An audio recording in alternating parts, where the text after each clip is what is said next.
Once upon a time, in the kingdom of Harmonia, music was not just a source of joy but the very essence of life itself. The kingdom was renowned for its symphonies and melodies, which were said to bring peace and prosperity to the land. At the heart of the kingdom stood the Grand Music Hall, where the most magical of tunes were played, and its centerpiece was an ancient, golden harp known as the Celestial Harp. Legend had it that the Celestial Harp was enchanted and could only be played by someone with a truly pure heart. Its melodies had the power to bring about great change and harmony, but over time, its strings had grown silent, and the kingdom's music began to fade. In the nearby village of Melody Brook lived a young girl named Lyra. She was known for her exceptional talent with the violin and her kind heart. Despite her modest background, Lyra had always dreamed of playing the celestial harp and restoring music to its former glory. One day, a mysterious visitor arrived in Melody Brook. He was an old bard named Eldrick, who had traveled far and wide in search of a musician with a pure heart. Eldrick revealed that the celestial harp needed to be awakened by a special melody, and he believed that Lyra was the one destined to restore its magic. With great excitement, Lyra agreed to undertake the quest. Eldrick gave her a golden key, saying it was the only way to access the Grand Music Hall where the celestial harp was kept. As Lyra and Eldrick made their way to the kingdom, they encountered various challenges that tested their resolve and spirit. Their first challenge was crossing the River of Echoes, a shimmering river that reflected not only their physical appearance but also their inner thoughts and feelings. Lyra played a soothing tune on her violin to calm the turbulent waters, and her melody brought tranquility to the river, allowing them to cross safely. The next challenge was navigating through the Forest of Whispers, where the trees were said to speak in riddles and only revealed the way to those who answered correctly. Lyra and Eldrick listened carefully to the whispers of the trees and solved the riddles with wisdom and patience, gaining passage through the forest. Finally, they reached the Grand Music Hall, which was locked and shrouded in silence. Lyra used the golden key to unlock the door, and they entered the Grand Hall, where the celestial harp stood silent and majestic. The harp was covered in dust, and its strings were still. Eldrick explained that the special melody Lyra needed to play was not a mere tune but a composition that reflected the heart's true desires and emotions. He encouraged her to play from her heart, drawing upon all the love, hope, and dreams she had for her kingdom. With trembling fingers, Lyra began to play her violin, pouring her emotions and dreams into the music. Her melody was pure and heartfelt, weaving through the Grand Music Hall like a golden thread of magic. As she played, the air seemed to shimmer, and the celestial harp began to resonate with her tune. The harp strings glowed with a soft, celestial light, and a harmonious, enchanting melody filled the hall. The music spread throughout the kingdom, reaching every corner of Harmonia. The people felt a renewed sense of joy and unity, and the once silent harp continued to play, bringing prosperity and peace to the land. The celestial harp's melody became a symbol of hope and renewal for Harmonia, and Lyra was celebrated as a hero. The music of the kingdom flourished once more, and the Grand Music Hall became a place where the magic of melodies was cherished and shared. Eldrick, proud of Lyra's success, blessed her with a magical violin that would allow her to create melodies of great beauty and power. Lyra continued to share her music with the kingdom, and her melodies inspired others to pursue their dreams and embrace the magic within their hearts. And so, the kingdom of Harmonia thrived with the enchanting melodies of the celestial harp and Lyra's violin, a reminder of the power of music and the pure-hearted musicians who bring it to life. Once upon a time, in a land where the night sky was filled with more stars than grains of sand on a beach, there was a small village called Glimmerwood. The village was named after the magical forest that surrounded it, where the trees sparkled like silver in the moonlight, and the streams shimmered with the glow of the stars reflected on their surfaces. In this village lived a young girl named Mira, who was known for her curious nature and her love of the stars. Every night, Mira would sit by her window and gaze up at the sky, watching the stars twinkle and dance. She would often dream of catching a star and keeping it close to her heart, imagining the warmth and light it would bring. One evening, as Mira was sitting by her window, she noticed something strange. One of the stars in the sky was shining brighter than all the others, and it seemed to be getting closer. As she watched in awe, the star descended from the heavens, landing gently in the Glimmerwood forest. Its light was so bright that it lit up the entire forest, turning night into day. Mira knew she had to find the fallen star. She quickly put on her cloak, grabbed a small lantern, and ventured into the forest. The trees glowed softly as she made her way through, guiding her steps toward the star's resting place. After walking for what felt like hours, Mira finally reached a clearing. In the center of the clearing, surrounded by the soft glow of the trees, was the star. It was smaller than she had imagined, about the size of her hand, but it shone with a light so pure and warm that it filled her heart with joy. As Mira approached the star, she heard a soft, melodic voice. "Who is it that seeks the light of the stars?" Startled, Mira looked around and saw a figure emerge from the shadows of the trees. It was an old woman, her hair silver as the moon, and her eyes twinkling like the stars themselves. She was the Starcatcher, a wise and ancient being who watched over the stars and protected them from harm. "I'm Mira," the girl said, bowing her head respectfully. "I saw the star fall from the sky, and I came to find it. I've always dreamed of holding a star in my hands." The Starcatcher smiled kindly. "You have a brave heart, Mira, and a pure spirit. Not many would venture into the forest at night to seek out a fallen star. But stars are not meant to be kept, they belong in the sky, where they can light the way for all." Mira's heart sank a little. She had hoped to keep the star, to hold its light close and cherish it forever. But she understood the Starcatcher's words. "I see," she said softly. "But why did the star fall from the sky in the first place?" The Starcatcher's expression grew serious. "This star, like all stars, has a purpose. It is a guide for those who are lost, a beacon of hope in the darkest of nights. But sometimes, stars lose their way too, and they need help to find their place in the sky again. This star fell because it was searching for something, a place where it could shine the brightest." Mira looked at the star, feeling a connection to it. "Then I will help it find its way back. I'll do whatever it takes to make sure it shines again." The Starcatcher nodded approvingly. "You have a good heart, Mira. To return the star to the sky, you must take it to the highest peak of the Moonlight Mountain. There, you will find a crystal pool that reflects the night sky. If you place the star in the pool, it will be able to find its way home." Mira agreed without hesitation. She gently picked up the star, feeling its warmth spread through her hands, and set off on her journey to Moonlight Mountain. The path was long and steep, but Mira was determined. She climbed higher and higher, the star lighting her way through the darkness. As she climbed, the star began to glow brighter, as if it knew it was getting closer to its destination. But the journey was not without its challenges. The wind grew colder, and the path became narrower, with sharp rocks and steep cliffs on either side. But Mira held the star close, its light giving her the strength to keep going. Finally, after what felt like an eternity, Mira reached the peak of Moonlight Mountain. There, as the Starcatcher had said, was a crystal-clear pool, reflecting the stars above.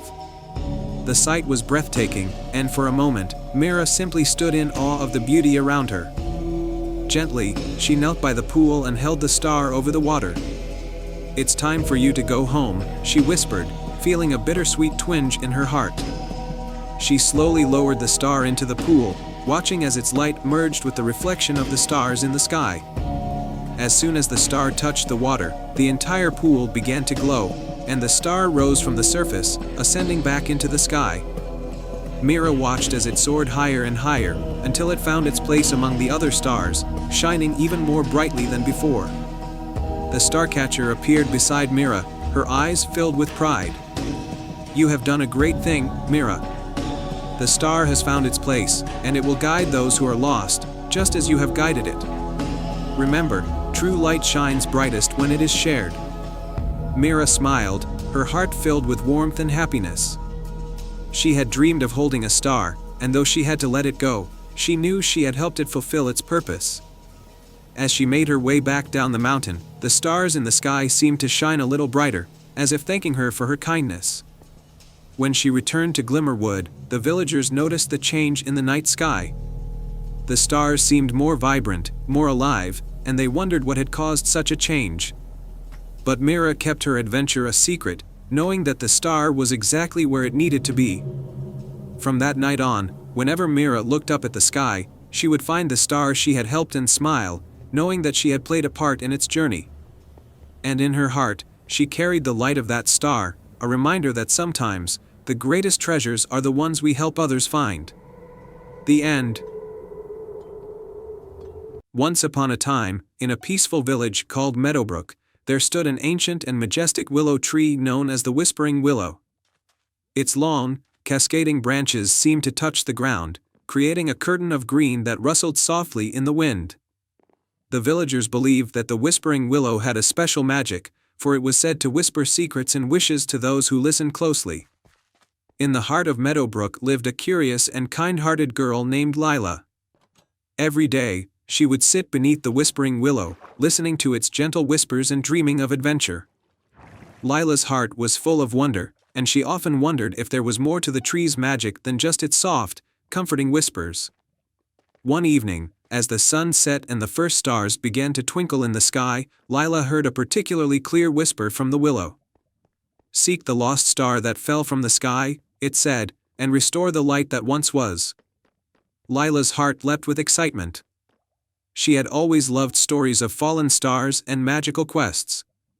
Determined to uncover the truth behind the willow's message, she set out on a journey to find the lost star.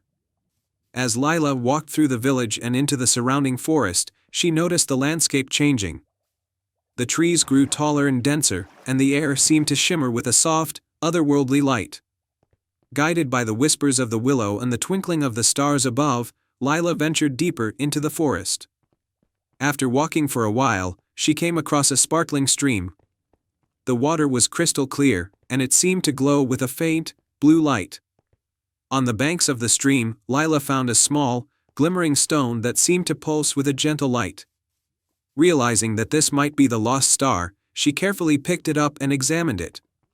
Just then, a graceful figure appeared beside her. It was a beautiful, ethereal creature with delicate wings and a shimmering gown, a star fairy. The star fairy's name was Seraphina, and her eyes held the wisdom of the ages. "You have found the lost star," Seraphina said with a warm smile.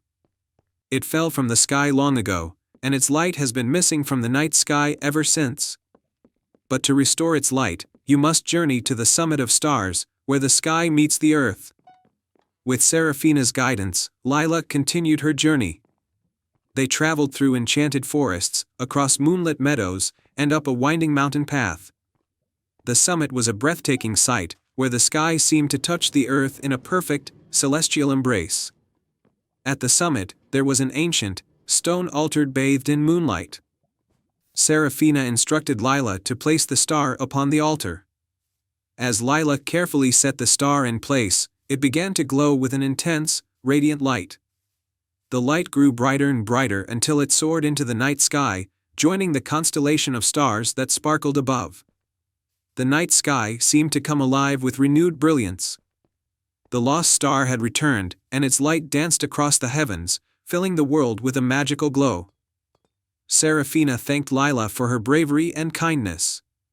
"You have restored the light of the star and brought back its magic. The Whispering Willow knew that you were the one who could complete this quest." As a token of gratitude, Seraphina gifted Lila a small vial of stardust. "This stardust will allow you to make a wish and speak to the stars whenever you desire." Lila returned to Meadowbrook with a heart full of joy and wonder. The villagers celebrated her bravery and the return of the star's light. The Whispering Willow, too, seemed to whisper with newfound joy and gratitude. From that day on, Lila continued to listen to the whispers of the willow and the twinkling of the stars. She used the stardust to make wishes that brought happiness and wonder to her village. The tale of the lost star and the brave girl who restored its light became a cherished story, reminding everyone of the magic that lies in believing and following one's heart. And so, Meadowbrook thrived under the glow of the stars, forever enchanted by the magic of the Whispering Willow and the brave girl who brought back the light of the night sky. The end. Once upon a time, in a land where the moon was always full and cast a silver glow upon the world, there was a hidden kingdom known as Lunaria. Lunaria was a magical place where everything sparkled under the moonlight, and its people were blessed with eternal joy and prosperity. At the heart of Lunaria was a grand castle, and within its deepest chamber lay a mysterious door adorned with intricate moon-shaped carvings. This door had remained closed for centuries, for it was said that only the moonlit key could unlock it. The moonlit key was a legendary artifact said to possess the power to grant a single, profound wish to the kingdom. However, it had been lost many generations ago, and the door remained unopened, its secrets hidden from all. One day, a curious and kind-hearted girl named Lyra, who lived in a small village near Lunaria, overheard a tale about the moonlit key and the mysterious door. Determined to help her village, which had recently fallen on hard times, she decided to embark on a quest to find the moonlit key and unlock the secrets of the ancient door. The first challenge, the Forest of Whispers. Lyra's journey began in the Forest of Whispers, a magical woodland where the trees were said to whisper ancient secrets and tales. As she wandered through the forest, she encountered a wise old tree with bark that shimmered like silver. To pass through the Forest of Whispers, the tree said in a gentle, rustling voice, "You must solve this riddle. I have cities but no houses, mountains but no trees, and water but no fish. What am I?" Lyra thought carefully and answered, "A map." The wise old tree's bark glowed warmly, and it parted to reveal a hidden path. "Follow this path to reach the next challenge," the tree instructed. The second challenge, the River of Reflections. Lyra followed the path and soon arrived at the River of Reflections, a serene river with water so clear it mirrored the sky and the surrounding trees perfectly. The river was guarded by a graceful swan with feathers that sparkled like moonlight. To cross the River of Reflections, the swan said softly, "You must answer this question. What has keys but can't open locks, has space but no room, and you can play it but not touch it?" Lyra pondered the question and replied, "A piano." The swan's feathers glowed with approval, and it created a shimmering bridge of light across the river. Lyra crossed the river with a sense of accomplishment and hope. The third challenge, the Cavern of Echoes. On the other side of the river, Lyra discovered the Cavern of Echoes, a grand cave filled with sparkling crystals that cast mesmerizing patterns of light. At the entrance of the cavern stood a grand, ancient door covered in celestial symbols. A soothing voice echoed from within the cavern, "To unlock this door and find the moonlit key, you must reveal your true heart. Share your deepest wish and prove that you seek it with pure intentions." Lyra took a deep breath and spoke from her heart, "My deepest wish is to find the moonlit key and use its power to help my village, so that they can prosper and find joy again." The cavern's walls shimmered with a soft, silvery light, and the grand door slowly creaked open to reveal the moonlit key resting on a pedestal, glowing with a soft, magical light. The revelation, restoring the kingdom. With the moonlit key in hand, Lyra returned to Lunaria. She approached the mysterious door in the castle's deepest chamber and carefully inserted the key. As the door swung open, a brilliant light filled the room, revealing a magnificent treasure trove of ancient knowledge, magical artifacts, and wondrous gifts. The light from the open door spread throughout Lunaria, restoring its former glory and bringing prosperity and happiness to the land. The people of Lunaria rejoiced, their joy and gratitude filling the air. Lyra's village also benefited from the moonlit key's magic, with the land flourishing and the villagers finding renewed hope and joy. The tale of Lyra's quest became a cherished story, a symbol of bravery and the power of a pure heart. Under the radiant light of the moonlit key, Lunaria and Lyra's village thrived, forever grateful for the courageous girl who had unlocked the door to their dreams and restored their happiness. Once upon a time, in a quaint village called Willowbrook, there was a hidden valley known for its magical flowers. These flowers, called Lumina Blooms, glowed with a soft light and were said to grant a single wish to anyone who found them. The valley was protected by an ancient guardian, a gentle giant named Bramble, who watched over the flowers with great care.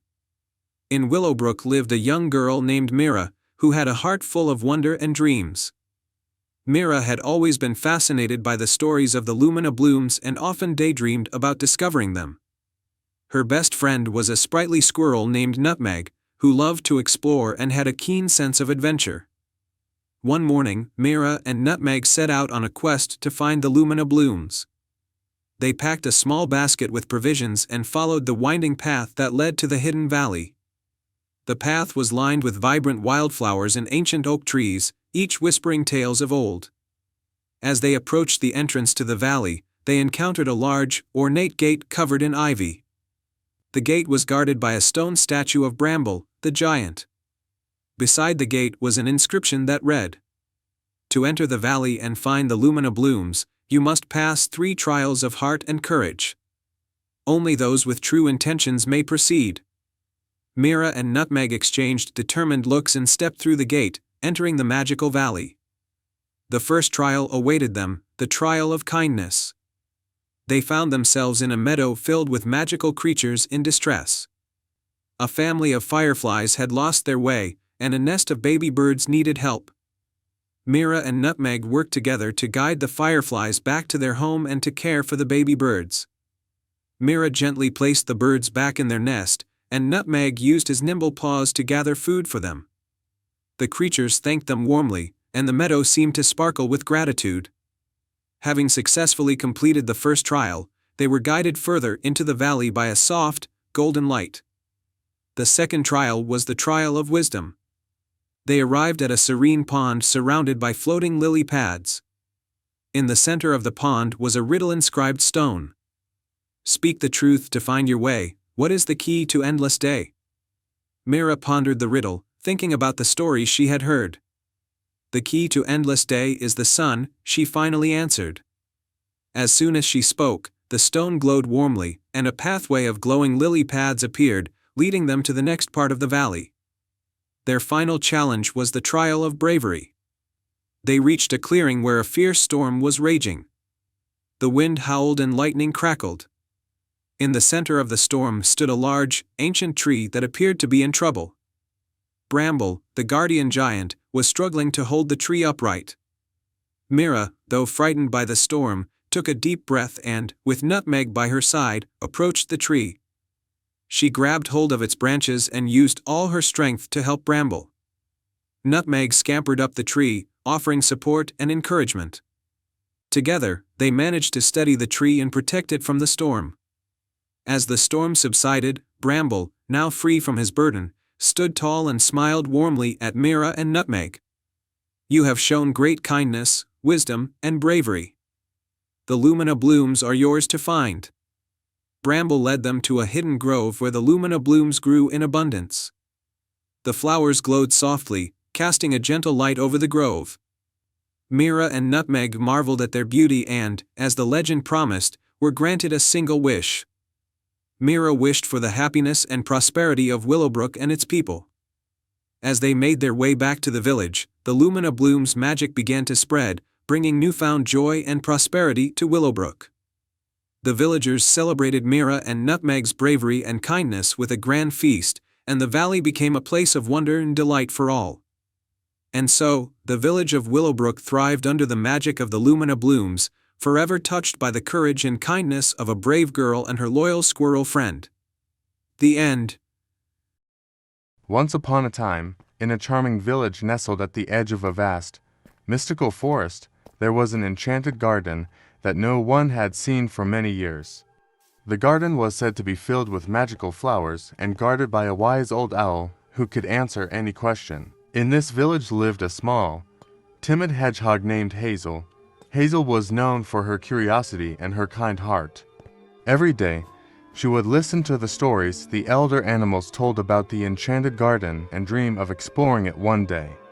However, she was always too afraid to venture into the forest, fearing what might be lurking in the dark woods. One sunny morning, the village faced a problem. The crops were not growing as they should, and the villagers were worried. The only hope they had was the enchanted garden, which was rumored to have plants with magical properties that could restore the land. The village elder called a meeting and announced, "We need someone brave to find the enchanted garden and bring back a magical flower. Who among us will take on this quest?" Hazel's heart raced. She longed to help her village, but was afraid of the journey through the forest. Despite her fears, Hazel decided to step forward. I will find the enchanted garden and bring back a magical flower. The villagers were surprised but cheered for Hazel. The elder gave her a small, ancient map that showed the way to the garden. With a determined heart and a small satchel for the magical flower, Hazel set off on her journey. As Hazel entered the forest, the trees seemed to whisper around her. She followed the map's directions, carefully navigating through the thick underbrush and overgrown paths. The forest was beautiful, but also mysterious, with every shadow seeming to hide a secret. After a while, Hazel came across a shimmering stream. The map indicated she needed to cross it, but there was no bridge. Just as she was wondering how to get across, a friendly beaver named Benny appeared. "Hello, little hedgehog," Benny said with a warm smile. "I see you need to cross the stream. I can help you, but first, tell me why you're traveling through the forest." Hazel explained her quest to find the enchanted garden and bring back a magical flower to save her village. Benny, impressed by her bravery, offered to help. Using his skills, he built a sturdy raft from fallen branches and logs. Hazel thanked Benny and crossed the stream safely. Continuing her journey, Hazel reached the edge of a dense thicket. According to the map, the enchanted garden was hidden within. As she pushed through the thicket, she heard a soft, melodious voice singing. Following the sound, Hazel found a beautiful golden bird perched on a low branch. "Welcome, traveler," the golden bird said. "To enter the enchanted garden, you must answer a riddle. What can you hold in your right hand but never in your left?" Hazel thought for a moment and then smiled. "My left hand." The golden bird chirped happily and fluttered its wings. "You may enter." Hazel carefully made her way through the thicket and emerged into the enchanted garden. The sight was breathtaking. The garden was filled with vibrant flowers that glowed with a soft, otherworldly light. In the center was a grand, crystal fountain that sparkled in the sunlight. Hazel spotted a large, radiant flower in the center of the garden. It was the most beautiful flower she had ever seen, with petals that shimmered in every color of the rainbow. She knew this was the magical flower she needed. As Hazel approached the flower, a wise old owl perched on a nearby tree spoke. "You have done well to find the enchanted garden, but taking the magical flower is not enough. You must also make a wish for the well-being of your village." Hazel closed her eyes and wished with all her heart for the village's crops to flourish and for the land to be restored. The owl nodded in approval, and the magical flower's light grew even brighter. With the flower safely in her satchel, Hazel made her way back to the village. The journey home seemed shorter, and the forest seemed less intimidating. She crossed the stream again, thanked Benny, and returned to the village. As Hazel presented the magical flower to the elder, a wave of warmth and light spread through the village. The crops began to grow lush and green, and the land was restored to its former beauty. The villagers celebrated Hazel's bravery with a grand feast. They thanked her for saving their village and admired her courage. The elder spoke. "Hazel, you have shown us that even the smallest among us can achieve great things with a brave heart." From that day on, Hazel was no longer timid, but was known for her courage and kindness. The enchanted garden remained a symbol of hope and magic, and Hazel's story was told for generations to come. And so, Hazel lived happily in her village, always ready for new adventures and eager to help others in need. The enchanted garden continued to bloom with magic, and the village thrived under its blessing. Once upon a time, in a faraway cloud, there lived a little raindrop named Drizzle. Drizzle was not like the other raindrops. While the others were content to stay in the cloud and wait for their turn to fall to earth, Drizzle was full of curiosity. It often looked down at the world below, wondering what it would be like to visit all the exciting places it could see from the sky. "Why do you want to leave?" asked Splash, one of the bigger raindrops. "The cloud is safe and cozy. There's no need to go anywhere." "But don't you wonder what's down there?" Drizzle replied, pointing toward the mountains, forests, and rivers far below. "I want to see the tall trees, the sparkling rivers, and the colorful flowers. The other raindrops shook their heads. "It's dangerous down there," they said. "You don't know what will happen if you leave the cloud." But Drizzle's curiosity was too strong. One day, when the wind blew gently through the sky, Drizzle decided it was time to go on an adventure. It closed its eyes, took a deep breath, and leaped out of the cloud. Down, down, down Drizzle fell, through the cool air, feeling the wind rush past. As Drizzle neared the ground, it saw a beautiful green forest. The trees were tall and majestic, their leaves rustling in the breeze. Drizzle was thrilled and couldn't wait to explore. It landed softly on a leaf, bouncing gently before settling down. "Hello there," said a friendly voice. Drizzle looked around and saw a tiny caterpillar crawling on the same leaf. "Hi," Drizzle replied. "I'm Drizzle. I just came from the sky. What is this place?" "This is my home," said the caterpillar. "It's a big, wonderful forest full of life. The trees are our guardians, and the plants and flowers are our friends." Drizzle was amazed. The forest was even more beautiful up close than it had imagined. But as the day went on, something strange began to happen. The sun came out, shining brightly in the sky. Drizzle started to feel warm, too warm. It began to shrink. "Oh no!" Drizzle cried. "What's happening to me?" The caterpillar looked at Drizzle and said, "You're evaporating. When the sun gets hot, water like you turns into vapor and floats back up into the sky." Drizzle was scared. "But I don't want to disappear. I haven't seen everything yet." "Don't worry," the caterpillar said with a gentle smile. "You won't disappear forever. You'll just change form. And who knows? You might return to the earth as a raindrop again one day." As the sun's warmth continued to pull Drizzle upward, it began to feel light as a feather. Slowly, it rose into the sky, turning into vapor. Drizzle floated higher and higher until it became part of a new cloud, drifting across the sky once more. Back in the cloud, Drizzle met other raindrops who had gone on similar adventures. They shared stories of where they had fallen, some into oceans, some onto mountains, and others into rivers and lakes.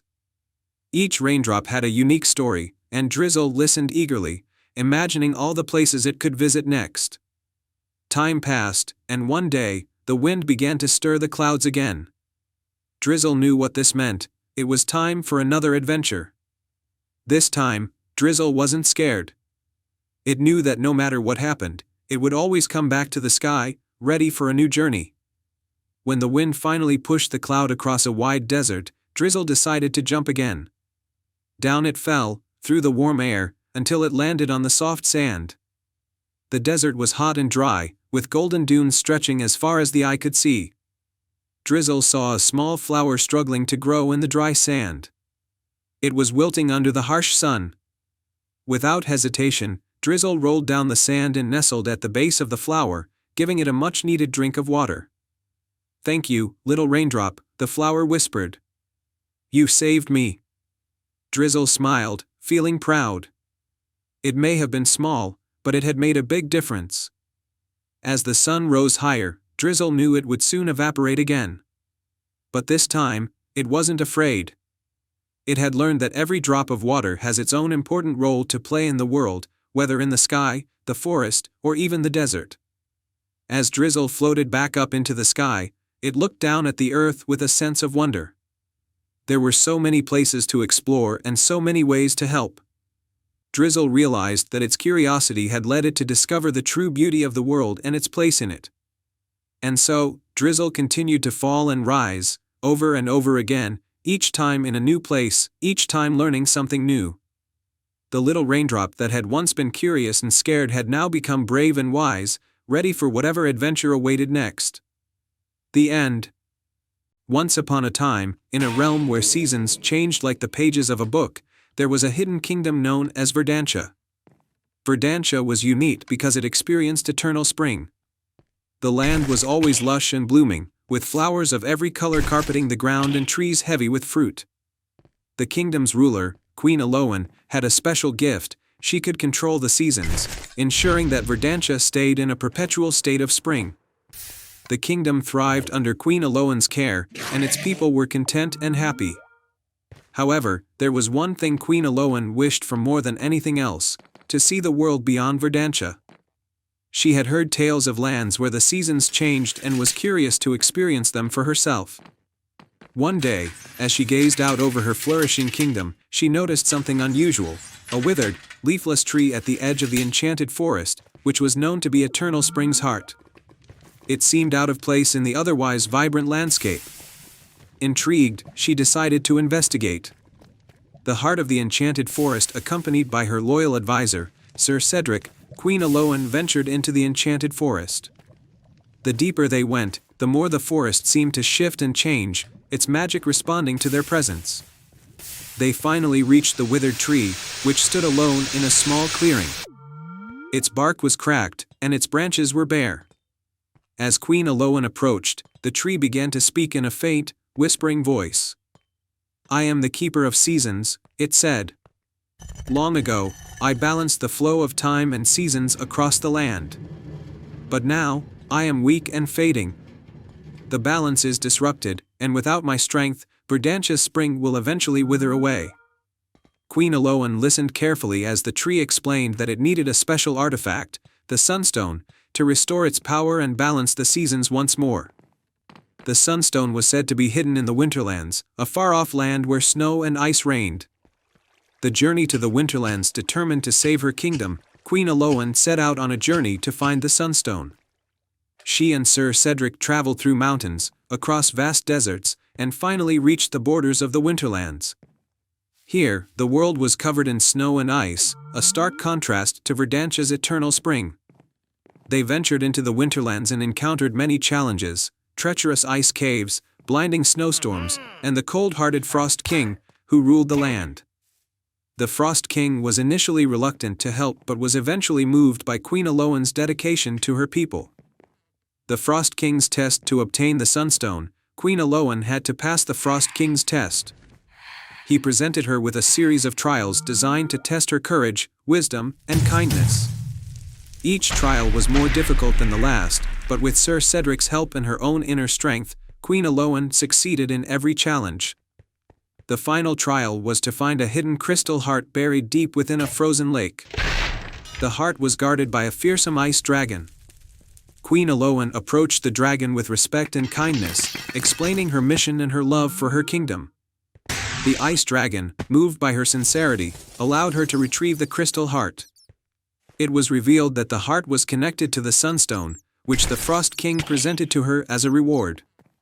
Restoring the balance with the Sunstone in hand, Queen Aloan and Sir Cedric returned to Verdantia. They journeyed back through the enchanted forest and to the withered tree. As they placed the Sunstone at the base of the tree, its magic surged, and the once barren branches began to bloom with vibrant leaves and flowers. The enchanted forest was restored to its full glory, and the tree's strength was renewed. Queen Aloan realized that the balance of the seasons was important not only for the world but also for the growth and change that made life beautiful. A new understanding with the restoration of the tree's magic, Queen Aloan felt a deep sense of fulfillment. She had gained a new appreciation for the changing seasons and the beauty they brought to the world. Although Verdantia remained in spring, she now understood the value of each season's unique gifts. The kingdom celebrated the return of balance and harmony, and Queen Aloan shared stories of her journey with her people. Verdantia flourished even more, and its people learned to appreciate the beauty of all seasons. Queen Aloan's adventure had taught her that true wisdom comes from understanding and embracing the world's diversity. And so, Verdantia thrived with a renewed sense of wonder and appreciation for the magic that bound their eternal spring to the changing world beyond. The end. Once upon a time, in the heart of a kingdom known as Lumaria, there was a quaint village called Glimmering Grove. This village was famous for its beautiful lantern festival held every year to celebrate the magic of light and hope. The most cherished lantern of all was the Lantern of Everlight, said to possess the power to bring lasting happiness and harmony to the land. Each year, the lantern was placed at the top of the tallest tower in the village and lit by the first light of dawn. But one year, as the festival approached, the lantern mysteriously disappeared. The villagers were worried, for they believed that without the Lantern of Everlight, the festival would be incomplete, and their happiness would fade. In Glimmering Grove lived a brave and kind-hearted girl named Lily. She loved the Lantern Festival more than anything and couldn't bear the thought of the village being without its light. Determined to find the missing lantern, Lily decided to embark on a quest. Early one morning, with a small pack of supplies and her loyal cat, Whiskers, by her side, Lily set off in search of the Lantern of Everlight. She followed the clues she could find in old village tales, which led her to the enchanted forest at the edge of the kingdom. The enchanted forest was known for its magical creatures and mysterious happenings. As Lily ventured deeper, she came across a talking squirrel named Nutmeg. "Hello, brave one," Nutmeg chirped. "I've heard of your quest." The Lantern of Everlight was taken by the Shadow Weaver, a mischievous sprite who dwells in the misty glade. To retrieve it, you must pass through 3 challenges. With Nutmeg's guidance, Lily and Whiskers made their way to the misty glade. The first challenge they faced was the Bridge of Whispers, a delicate bridge made of shimmering threads that sang soft, eerie tunes. You must cross the bridge while listening to its song, Nutmeg instructed. The tune will guide you. As Lily and Whiskers stepped onto the bridge, the song became a melody of hope and courage. With each step, Lily focused on the soothing music, which led them safely across. The second challenge was the puzzle of the star stones. A circle of glowing stones surrounded an ancient tree, and Lily needed to arrange them in the correct order to reveal the path forward. The stones seemed to shift and move, but Lily remembered the stories of the Lantern Festival and how each lantern represented a star in the sky. She arranged the stones to mimic the constellation of the Lantern of Everlight. The stones glowed warmly, and a hidden path opened before them.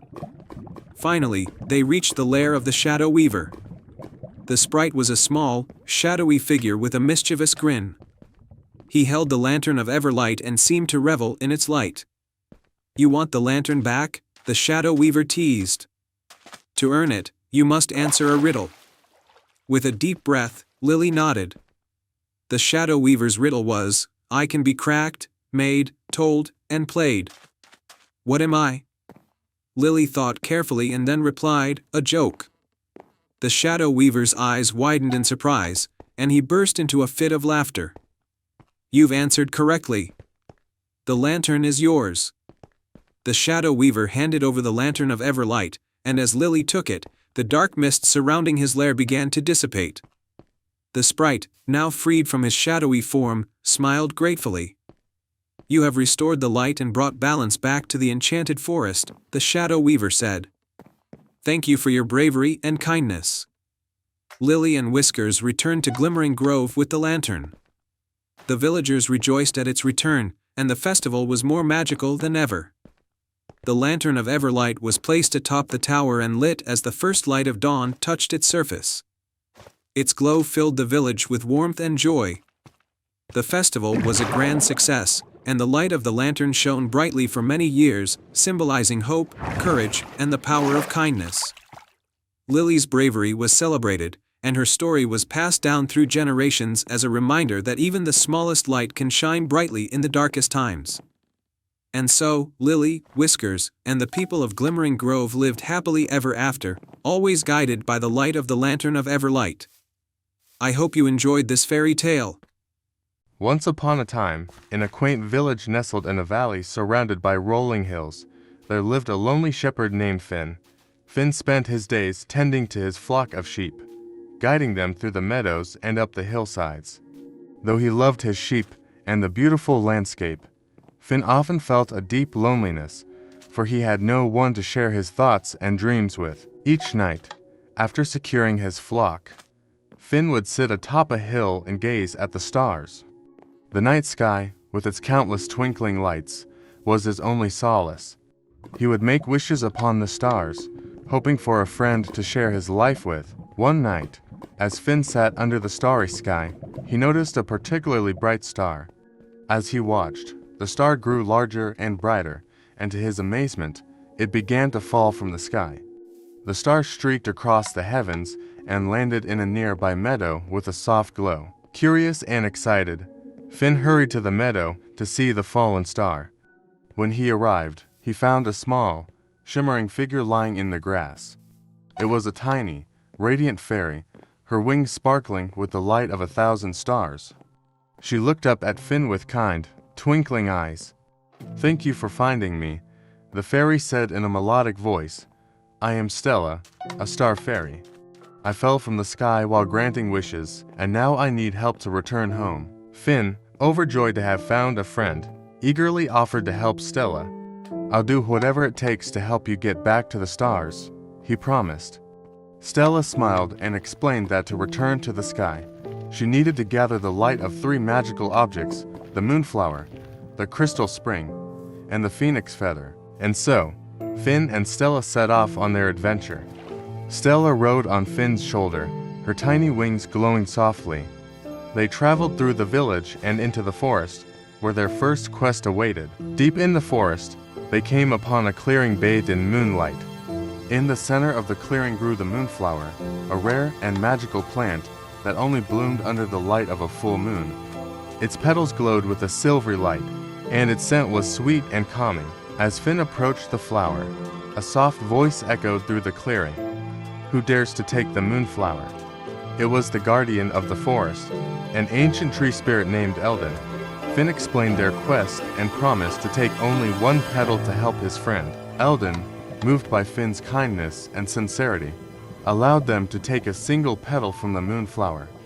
With the first piece of their quest complete, Finn and Stella continued on their journey. Next, they traveled to the Crystal Spring, a hidden waterfall that flowed with sparkling, magical water. The spring was guarded by a water nymph named Nya, who was known for her beauty and wisdom. When Finn and Stella arrived, Nya emerged from the water, her hair shimmering like liquid silver. She listened to their story and agreed to help, but she warned them that the spring's magic was fragile and must be respected. Nya gave them a vial filled with the crystal clear water. "Use it wisely," she said. "Its magic is powerful but delicate."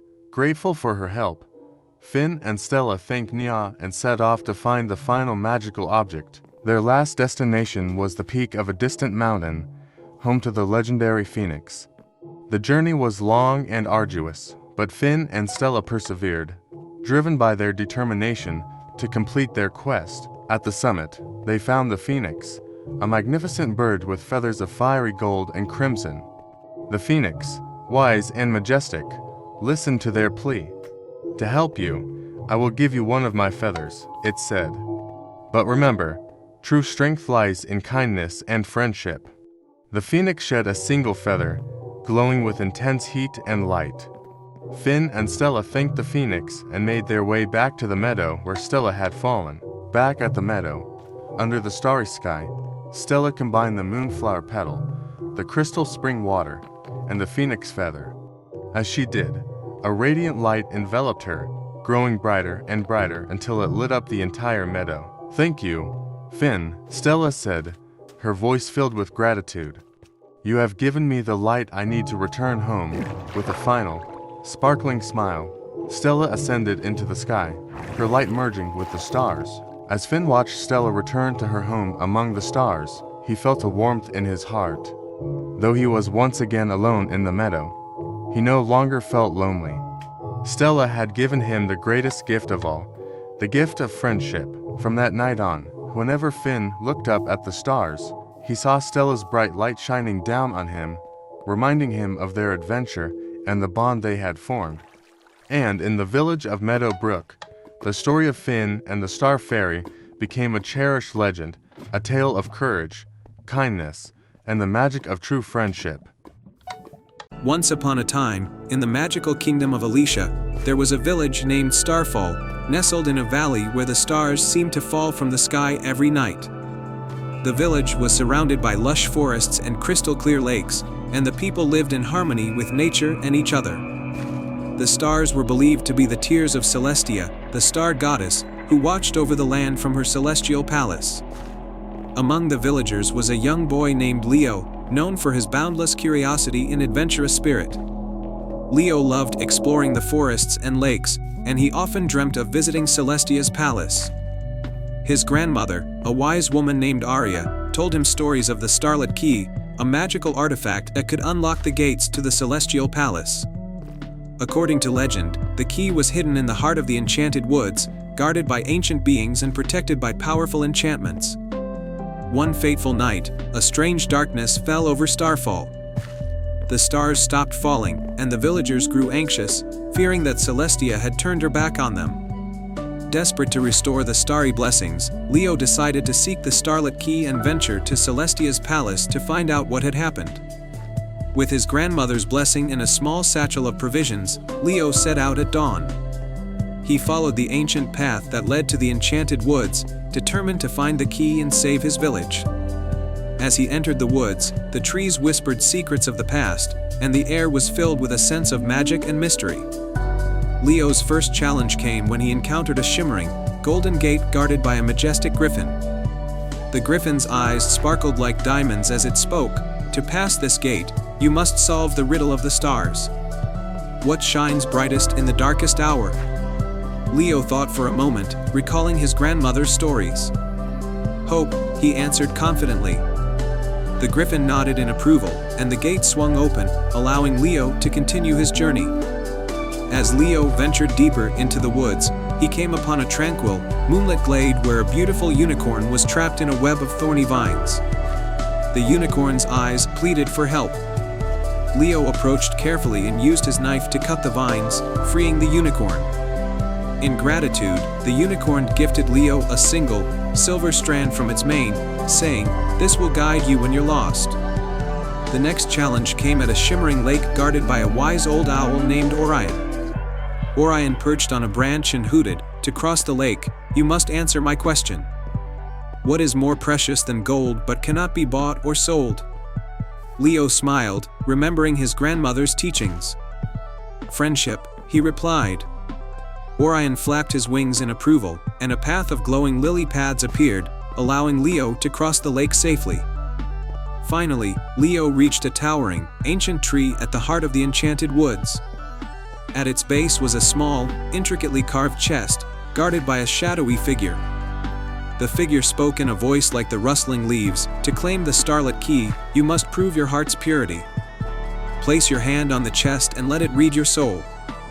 Leo placed his hand on the chest, and it glowed with a soft, golden light. The shadowy figure nodded and vanished, leaving the chest unlocked. Inside, Leo found the Starlit Key, a beautiful, star-shaped artifact that shimmered with celestial light. With the key in hand, Leo made his way back to Starfall. As he approached the village, the stars began to reappear in the sky, and the villagers gathered to welcome him home. His grandmother, tears of joy in her eyes, embraced him tightly. "You've done it, Leo," Aria said. "Now you must visit Celestia's palace and discover why the stars stopped falling." That night, Leo used the Starlit Key to unlock a hidden portal at the top of the highest hill in Starfall. The portal glowed with an ethereal light, and Leo stepped through, finding himself in the Celestial Palace, a place of breathtaking beauty and wonder. In the heart of the palace, Leo found Celestia, the star goddess, surrounded by a dark, swirling mist. "Why have you stopped the stars from falling?" Leo asked, his voice echoing in the vast chamber. Celestia looked at him with sorrowful eyes. "A dark force has been draining my power, causing the stars to fade. But your pure heart and brave spirit have brought hope to this realm." Leo, remembering the silver strand from the unicorn, used it to dispel the dark mist. As the mist vanished, Celestia's light grew brighter, and the stars began to shine once more. In gratitude, Celestia gifted Leo a star pendant, a symbol of her eternal blessing. Leo returned to Starfall, the star pendant glowing around his neck. The villagers rejoiced, celebrating his bravery and the return of the stars. From that day on, Leo was known as the Star Keeper, and his tale was told for generations, inspiring others to seek adventure and protect the magic of their world. And so, the kingdom of Alicia lived happily ever after, forever grateful for the courage and heart of a young boy named Leo, who brought the stars back to their sky. The end. Once upon a time, in a land of lush meadows and ancient forests, there was a tranquil village named Greenleaf. Nestled at the edge of the village was a mystical lake known as Silver Lake. Its waters sparkled like liquid starlight, and the villagers believed it was guarded by a benevolent spirit who kept the land fertile and the village prosperous. The guardian of Silver Lake was said to be a graceful and elusive being named Lyra, a nymph of the waters who appeared only when the village faced a great challenge. The lake was not only a source of beauty but also of sustenance, as its waters were rumored to grant blessings to those who respected and cherished them. One year, a dreadful drought struck Greenleaf. The once lush fields turned barren, and the villagers were desperate to save their crops and their livelihood. The villagers spoke of the legend of Lyra, and they knew they needed her help to restore the balance. But Lyra had not been seen for many years, and no one knew how to summon her. Among the villagers was a young boy named Finn, known for his curiosity and bravery. Finn loved the stories of Lyra and felt a deep connection to Silver Lake. Determined to save his village, Finn decided to embark on a journey to find Lyra and seek her help. He set off early one morning, carrying a small backpack filled with provisions and a heart full of hope. Following the map he had drawn from old tales, Finn made his way to Silver Lake. As he approached, he noticed the lake's once sparkling waters had dimmed, reflecting the parched land around it. Standing at the edge of the lake, Finn called out, "Lyra, guardian of Silver Lake, I beseech you. Our village is in dire need of your help. Please, show yourself and restore the magic of the lake."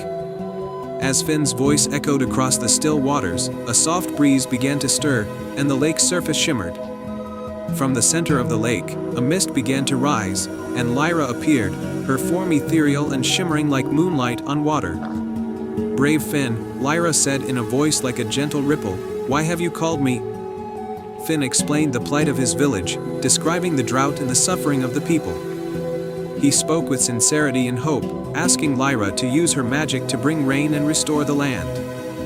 Lyra listened intently and then said, "To restore the balance, you must first complete 3 tasks that will test your courage, wisdom, and kindness. Only then will the magic of Silver Lake be fully restored." Finn nodded, ready to undertake the tasks. Lyra guided him to the first challenge, a dense forest where a powerful storm had uprooted trees and caused chaos. His task was to help restore the forest. Finn worked tirelessly, clearing debris and helping animals find shelter. He showed great perseverance and compassion, earning the respect of the forest creatures. For the second task, Lyra led Finn to a mountain cave where a group of lost fireflies had been trapped. The fireflies' light was needed to rekindle the magic of the lake. Finn carefully navigated the dark cave, gently guiding the fireflies back to their home. His kindness and patience helped the fireflies safely return to their glowing haven. The final task was to climb the highest peak in the land and recover a rare flower known as the moon blossom, which only bloomed under the light of a full moon. The journey was arduous, but Finn's determination never wavered. When he finally reached the peak, he found the flower in full bloom, its petals glowing softly in the moonlight. Finn carefully picked the flower and made his way back to Silver Lake. With all the tasks complete, Finn returned to the lake with the moon blossom in hand. Lyra accepted the flower and thanked Finn for his efforts. "You have shown great courage, wisdom, and kindness," Lyra said. "The magic of Silver Lake shall now be restored." As Lyra placed the moon blossom into the lake's waters, a brilliant light spread across the surface. Rain began to fall gently over Greenleaf, and the land started to green once more. The villagers rejoiced as their crops flourished and their spirits were lifted. Lyra smiled at Finn. "Your bravery has saved your village, and the magic of Silver Lake will continue to protect and nourish Greenleaf." With that, Lyra disappeared into the mist, her task complete. Finn returned to his village as a hero, and the story of his adventure was celebrated for generations. The villagers continued to honor Silver Lake and its guardian, knowing that true magic lies in the courage and selflessness of those who are willing to make a difference. And so, Greenleaf thrived once more under the care of Silver Lake, with Finn's tale serving as a timeless reminder of the power of kindness and the magic that can be found in even the most challenging of quests. Once upon a time, in the tranquil kingdom of Eldoria, there was a hidden realm known as the Meadow of Moonlight. This meadow was famous for its shimmering flowers that only bloomed under the light of the moon, and for the moonflower tree, a majestic tree said to grant one wish to those who approached it with a pure heart. The moonflower tree was hidden deep within the meadow and could only be revealed during the celestial night, when the moon was full and the sky sparkled with stars. In the quaint village of Glimmerbrook, there lived a thoughtful and adventurous girl named Elara. Elara had a deep connection with nature and was known throughout her village for her generosity and courage. Her dearest friend was a clever and brave fox named Milo, who was skilled at navigating through the forest and solving puzzles. One evening, as the celestial night approached, Elara and Milo discovered an ancient, intricately carved locket buried beneath a mossy stone in the forest. The locket contained a delicate, silvery key and a note that read, "The Meadow of Moonlight awaits. Use this key on the celestial night to unlock the magic within." Excited by the prospect of finding the moonflower tree and making a wish, Elara and Milo set out on their journey as the full moon began to rise. The path to the Meadow of Moonlight was illuminated by the soft, ethereal glow of the moon and the twinkling stars above. As they entered the meadow, they were greeted by the enchanting beauty of the moonlit flowers and the soothing sound of a gentle breeze. However, the path to the moonflower tree was blocked by 3 magical challenges. The first challenge was the Maze of Luminescence. They found themselves in a labyrinth of glowing hedges that shifted and changed color. To navigate through the maze, they had to follow the patterns of light that led them to the center. Milo's keen eyes and Elara's careful observation helped them decipher the patterns and find the correct path.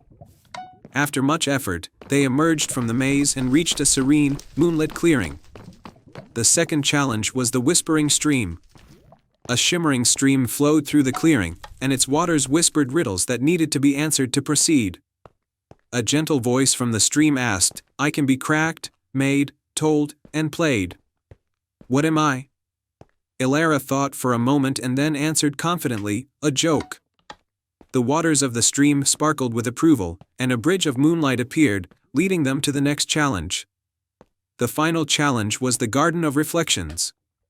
In this garden, they encountered a series of mirrors that reflected their deepest fears and desires. To continue, they needed to face their reflections and speak their true intentions. Elara and Milo took a deep breath and faced their reflections. Elara saw her greatest wish, to bring happiness and prosperity to her village, reflected back at her. She spoke from her heart, "I wish for the well-being and joy of everyone in Glimmerbrook, so that we may all live in harmony." As Elara's words echoed through the garden, the moonflower tree's branches began to glow with a brilliant, silvery light. The magic of the tree spread throughout the meadow and beyond, touching every corner of Eldoria. When Elara and Milo returned to Glimmerbrook, they found their village transformed. The fields were lush and green, the air was filled with laughter and joy, and the people were deeply content and grateful. The story of Elara and Milo's adventure and the magic of the Meadow of Moonlight became a cherished tale in Eldoria, reminding everyone of the power of selfless wishes and the beauty of a pure heart. And so, the Meadow of Moonlight continued to be a place of magic and wonder, where dreams and wishes were fulfilled under the light of the full moon. The end. Once upon a time, in a picturesque valley surrounded by towering mountains and verdant meadows, lay a serene village named Rivermist. The village was known for its gentle river that flowed through it and a mystical lake nearby, known as the Whispering Lake. The lake was said to have magical properties, whispering secrets and granting wishes to those who truly believed in its enchantment. The villagers held the Whispering Lake in high regard, but few had ventured close to it due to the legends of an elusive guardian that protected its magic. The guardian was said to be a graceful water nymph named Seraphina, who only revealed herself to those with a heart full of courage and purity. In Rivermist lived a young girl named Eloan, known for her adventurous spirit and kind heart. She had always been fascinated by the stories of the Whispering Lake and longed to discover its secrets. One day, while tending her garden, Eloan overheard a conversation about a terrible drought affecting a neighboring village. The villagers there were suffering, and Eloan felt a strong desire to help. Determined to find a way to bring relief, Eloan decided to seek out the Whispering Lake and its guardian, hoping that the lake's magic could offer a solution. She packed a small satchel with provisions and set off on her journey, following a winding path that led to the lake. As Eloan approached the Whispering Lake, she noticed its surface was unusually calm, reflecting the sky like a giant, shimmering mirror. The air was filled with the soft, melodious whispers of the lake, which seemed to guide her steps. Suddenly, a gentle mist rose from the lake, and from within it emerged Seraphina, the water nymph. Seraphina had flowing hair that sparkled like water under moonlight and eyes that glowed with a deep, emerald green. "Welcome, Eloan," Seraphina said in a voice as soft as the breeze. "What brings you to the Whispering Lake?" Eloan took a deep breath and replied, "I have come to seek the lake's magic to help a neighboring village suffering from a severe drought. I wish to bring them relief and restore their lands." Seraphina's eyes softened with empathy. "Your heart is pure, Eloan, but to gain the lake's blessing, you must first prove your worthiness by completing 3 tasks. Each task will test your courage, compassion, and wisdom." Eloan nodded, ready to face the challenges. Seraphina pointed towards a distant island in the center of the lake, where the first task awaited. The island was home to a giant, tangled thicket of thorny vines. At the heart of the thicket lay a trapped swan, its wings caught in the thorns. Eloan carefully navigated the thorns, freeing the swan with gentle hands. The swan, grateful and now free, revealed itself to be an enchanted prince. "You have shown great compassion," the prince said. "For your kindness, I shall grant you a feather of courage. Use it wisely." Eloan took the feather and continued to the next task, which was a series of floating platforms across the lake. The platforms were unstable, and a heavy storm had begun to brew, making the crossing treacherous. Eloan used the feather of courage to steady herself and carefully navigate the stormy waters, reaching the other side safely. There, a wise old turtle named Tortius awaited her. Tortius presented the final task. "To complete this challenge, you must solve a riddle. The answer will reveal the path to the lake's magic. Here is your riddle: I have cities but no houses, forests but no trees, and rivers but no water. What am I?" Eloan thought for a moment and answered, "A map." Tortius nodded and pointed to a hidden grove behind him. In the center of the grove stood a magical spring, its waters glowing with an ethereal light. "You have proven your worth," Tortius said. "Drink from this spring, and you shall receive the lake's blessing." Eloan drank from the spring, and as she did, she felt a powerful, soothing energy flow through her. She returned to Seraphina, who smiled with approval. "The magic of the Whispering Lake is now yours to carry," Seraphina said. "Go forth and use it to bring relief to those in need." With the lake's blessing, Eloan journeyed back to the neighboring village, where she used the magic to create rain and rejuvenate the land. The drought was soon over, and the village flourished once more. The villagers celebrated Eloan's bravery and selflessness, and Rivermist and the neighboring village formed a lasting bond.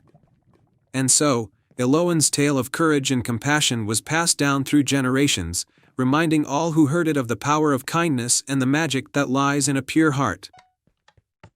Once upon a time, in a charming little village nestled between rolling hills, there was a legend about a magical bridge that appeared only under the light of the full moon.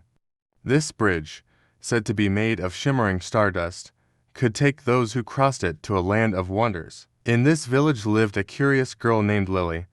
Lily had always been enchanted by stories of far-off lands and hidden treasures. Every month, she would gaze at the full moon, hoping to catch a glimpse of the legendary bridge. One clear night, when the full moon bathed the village in a silvery glow, Lily noticed something extraordinary. A faint, sparkling bridge appeared over the river near her home. Her heart raced with excitement. Gathering her courage, she decided to cross the bridge and see where it led. As Lily stepped onto the bridge, she felt a gentle, cool breeze and saw the stars twinkling around her like diamonds. The bridge seemed to stretch endlessly into the sky.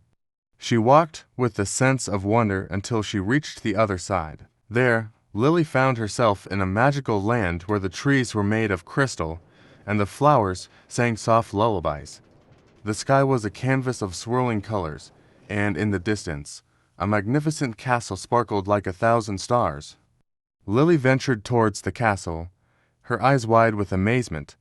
As she approached, a friendly unicorn with a shimmering mane greeted her. "Welcome to the land of Stardust."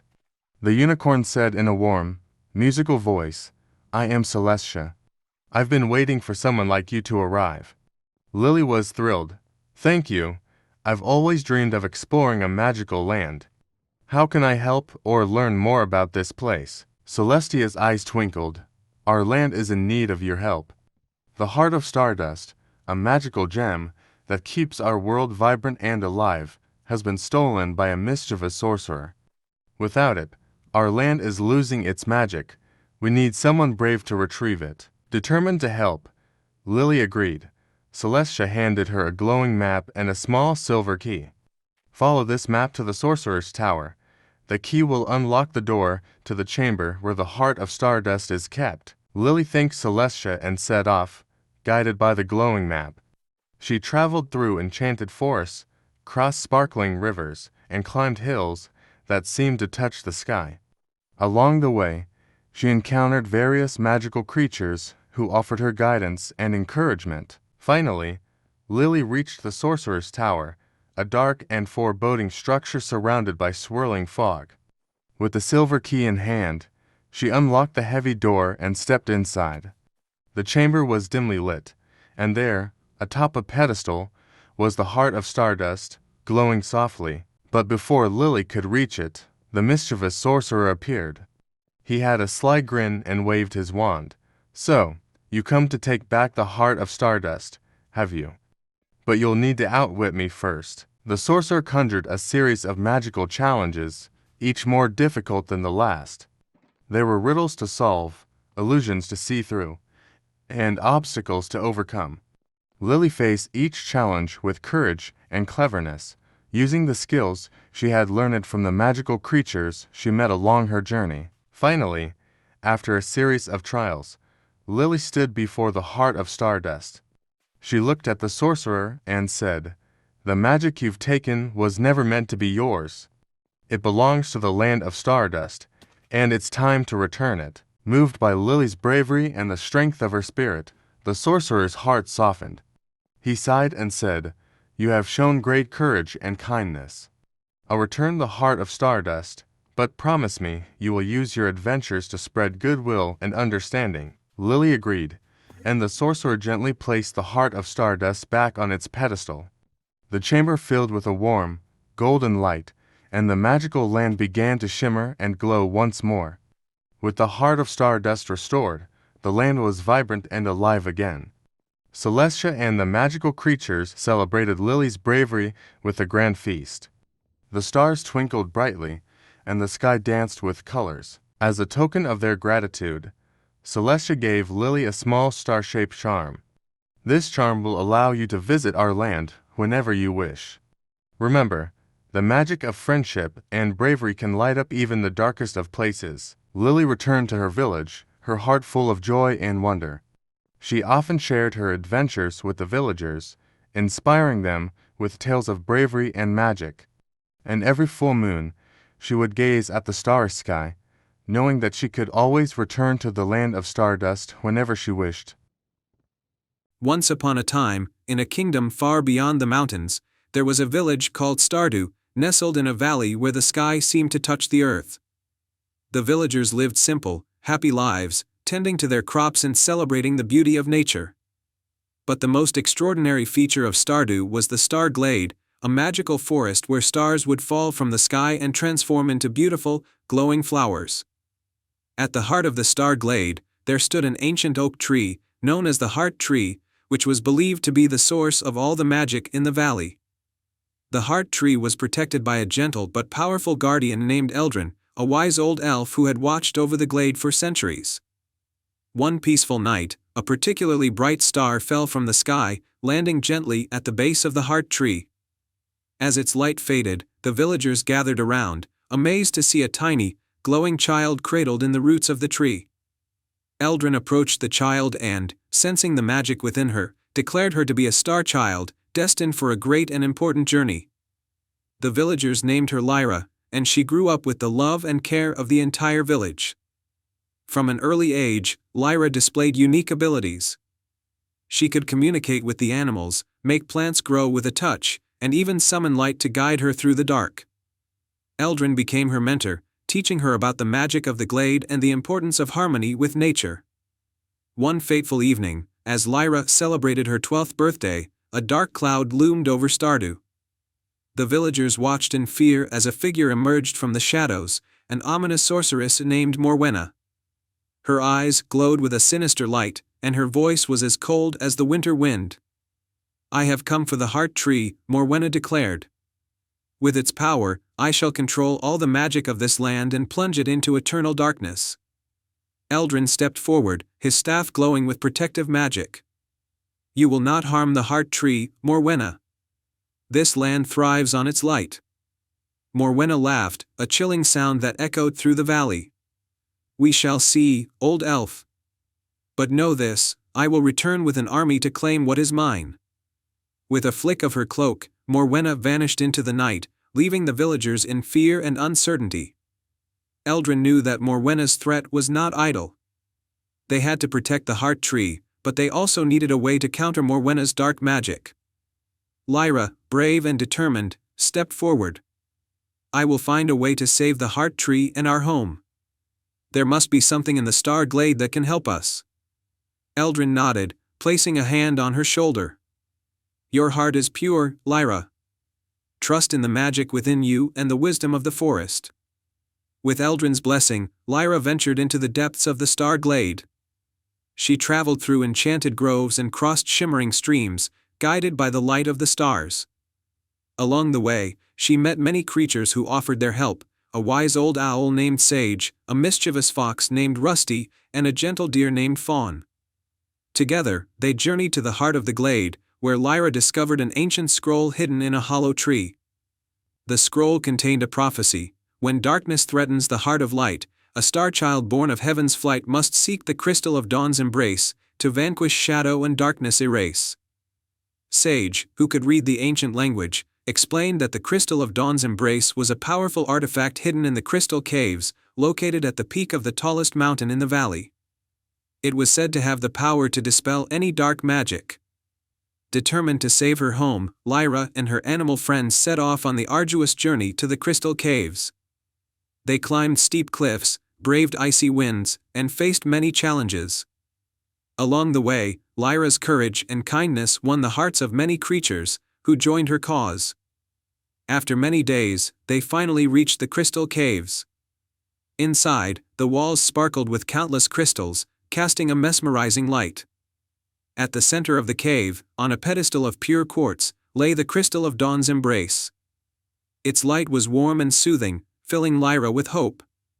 As she reached out to take the crystal, a shadowy figure emerged from the darkness. It was Morwenna, who had followed them to the cave. "You cannot escape me, little star child," she hissed.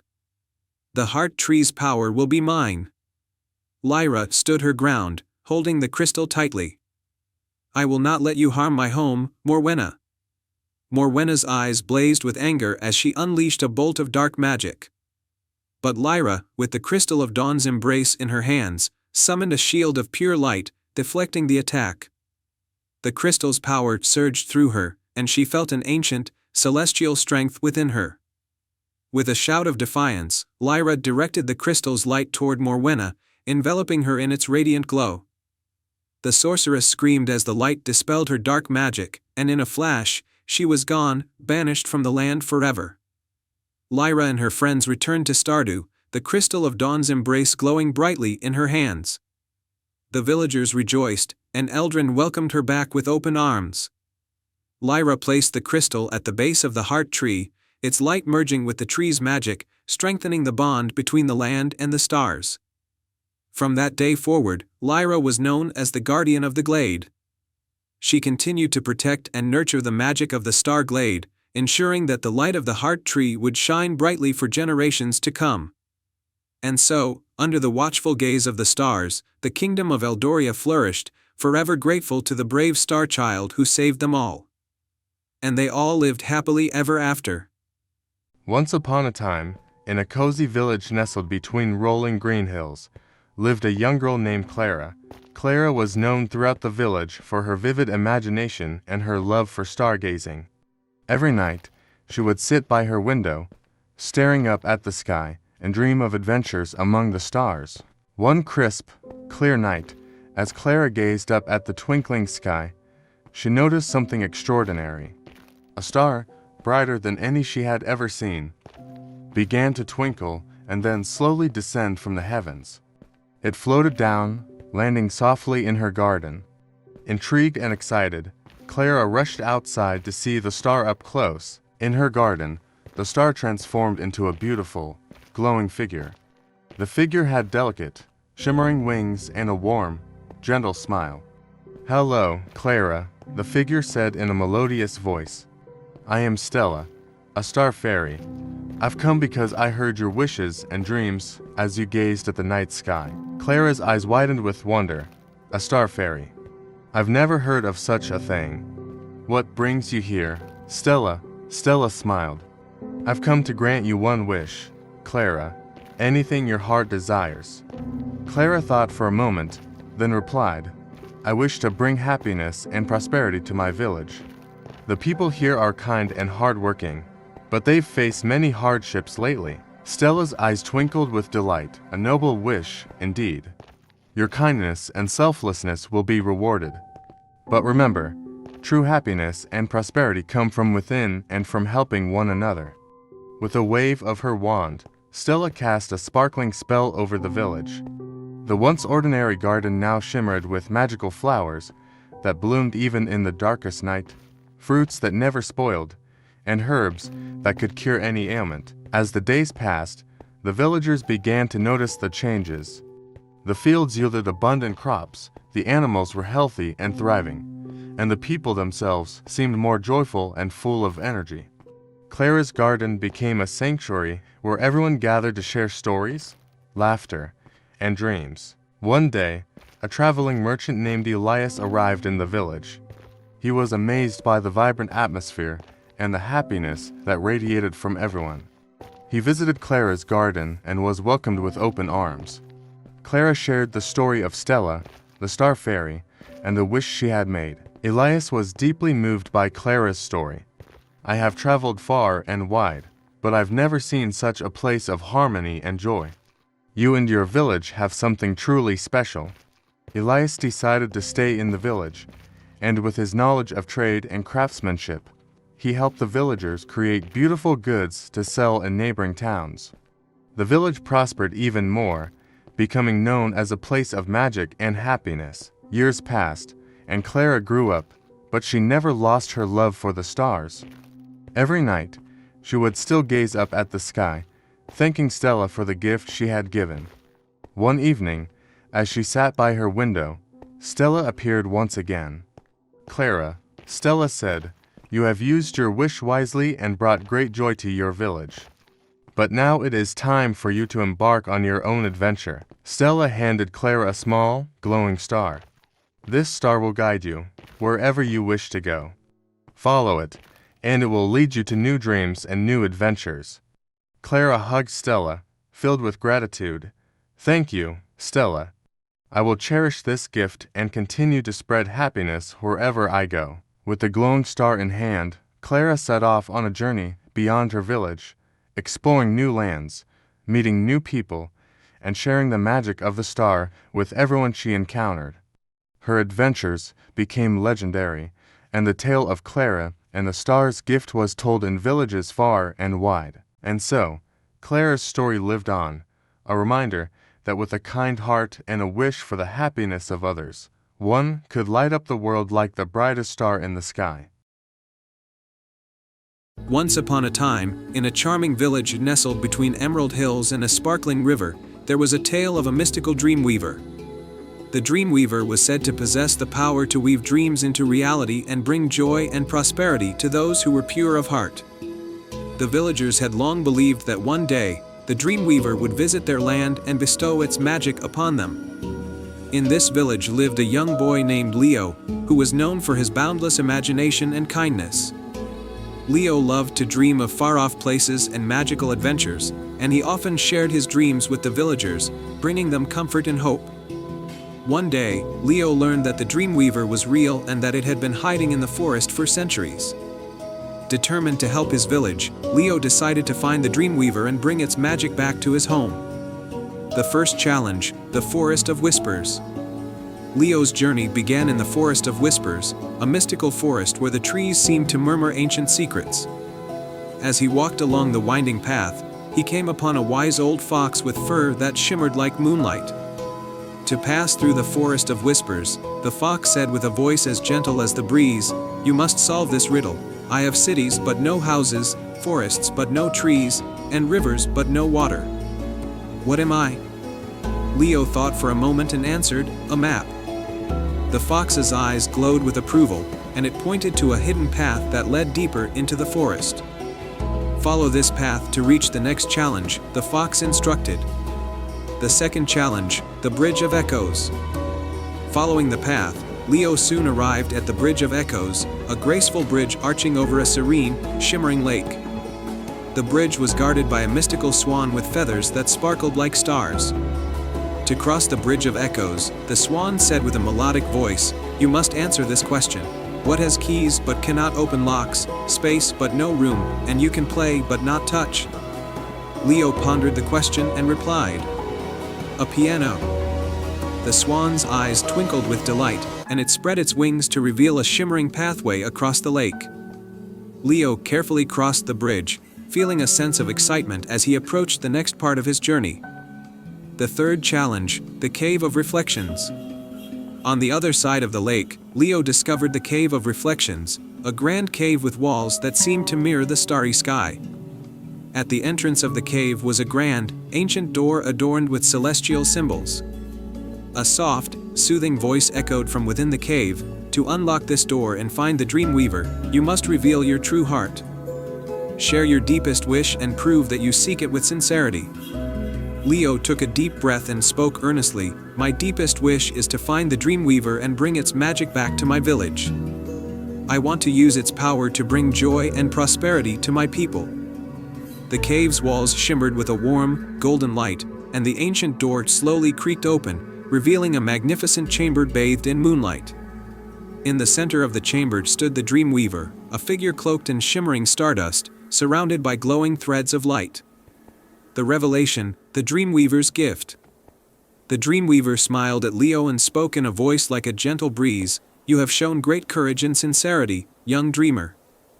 The magic of dreams lies not just in the weaving of wishes but in the hearts of those who believe in them." With a wave of its hand, the Dreamweaver imbued Leo with a magical thread of stardust, which glowed softly and sparkled like the night sky. This thread holds the power to turn dreams into reality. Use it wisely, and share its magic with your village. With the Dreamweaver's gift in hand, Leo returned to his village. As he shared the stardust thread with the villagers, its magic began to weave through their lives, bringing newfound joy and prosperity. The once quiet village became vibrant and bustling, with laughter and happiness filling the air. The villagers celebrated Leo's bravery and the magic of the Dreamweaver, cherishing the gift that had transformed their lives. The tale of Leo's quest and the Dreamweaver's gift became a beloved story in the village, a reminder of the power of dreams and the magic that lies within the hearts of those who dare to believe. Under the starlit sky and the shimmering magic of the Dreamweaver, the village thrived once more, forever grateful for the boy who had brought their dreams to life. The enchanted melody. Once upon a time, in a peaceful village nestled among rolling hills and blooming meadows, there was a young girl named Eliza who had a remarkable gift. She could play the violin with such grace and beauty that anyone who heard her music felt as though they were transported to a world of magic and wonder. Eliza's violin was no ordinary instrument. It had been passed down through her family for generations. It was said to have been crafted by a legendary musician who had enchanted it with a melody so powerful that it could touch the hearts of even the most hardened souls. The villagers adored Eliza's music and would gather around her every evening to listen to her play. One evening, as Eliza played a particularly beautiful tune by the edge of the village's serene lake, a mysterious figure appeared. It was an elderly man with a long, silver beard and twinkling eyes, dressed in a cloak that seemed to shimmer with every color of the sunset. "Good evening, young musician," the man said, his voice as gentle as a breeze. "I am called Master Orion, and I have heard of your extraordinary talent. I have come to ask for your help." Eliza was intrigued. "What can I do for you, Master Orion?" The old man explained, "There is a magical land hidden beyond the lake, known as the Realm of Echoes. It is a place where all melodies are born and where the most beautiful music in the world is created. However, a dark spell has silenced the realm, and the magic that once flowed through it has faded. Only a true musician with a pure heart can lift the spell and restore harmony to the Realm of Echoes." Eliza felt a surge of excitement and determination. "I will help. How do I get to this realm?" Master Orion handed her a silver compass with intricate designs. "This compass will guide you across the lake and into the realm. Follow its direction and play your music with all your heart." With a sense of purpose, Eliza took the compass and set out towards the lake. The moonlight reflected off the water, creating a path of shimmering light. As she crossed the lake in a small boat provided by Master Orion, she noticed the water growing still and the air becoming thick with magic.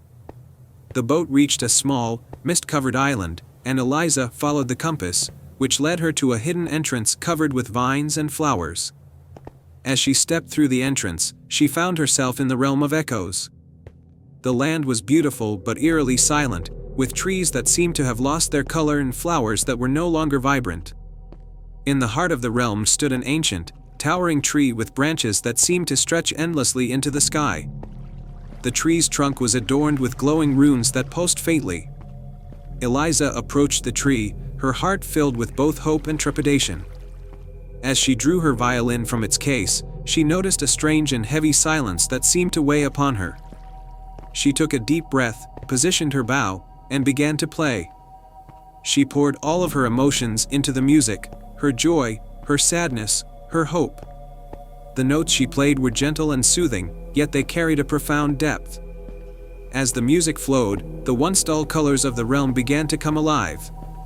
The flowers bloomed in brilliant hues, the trees regained their lush green, and the air became filled with the sweet scent of blossoms.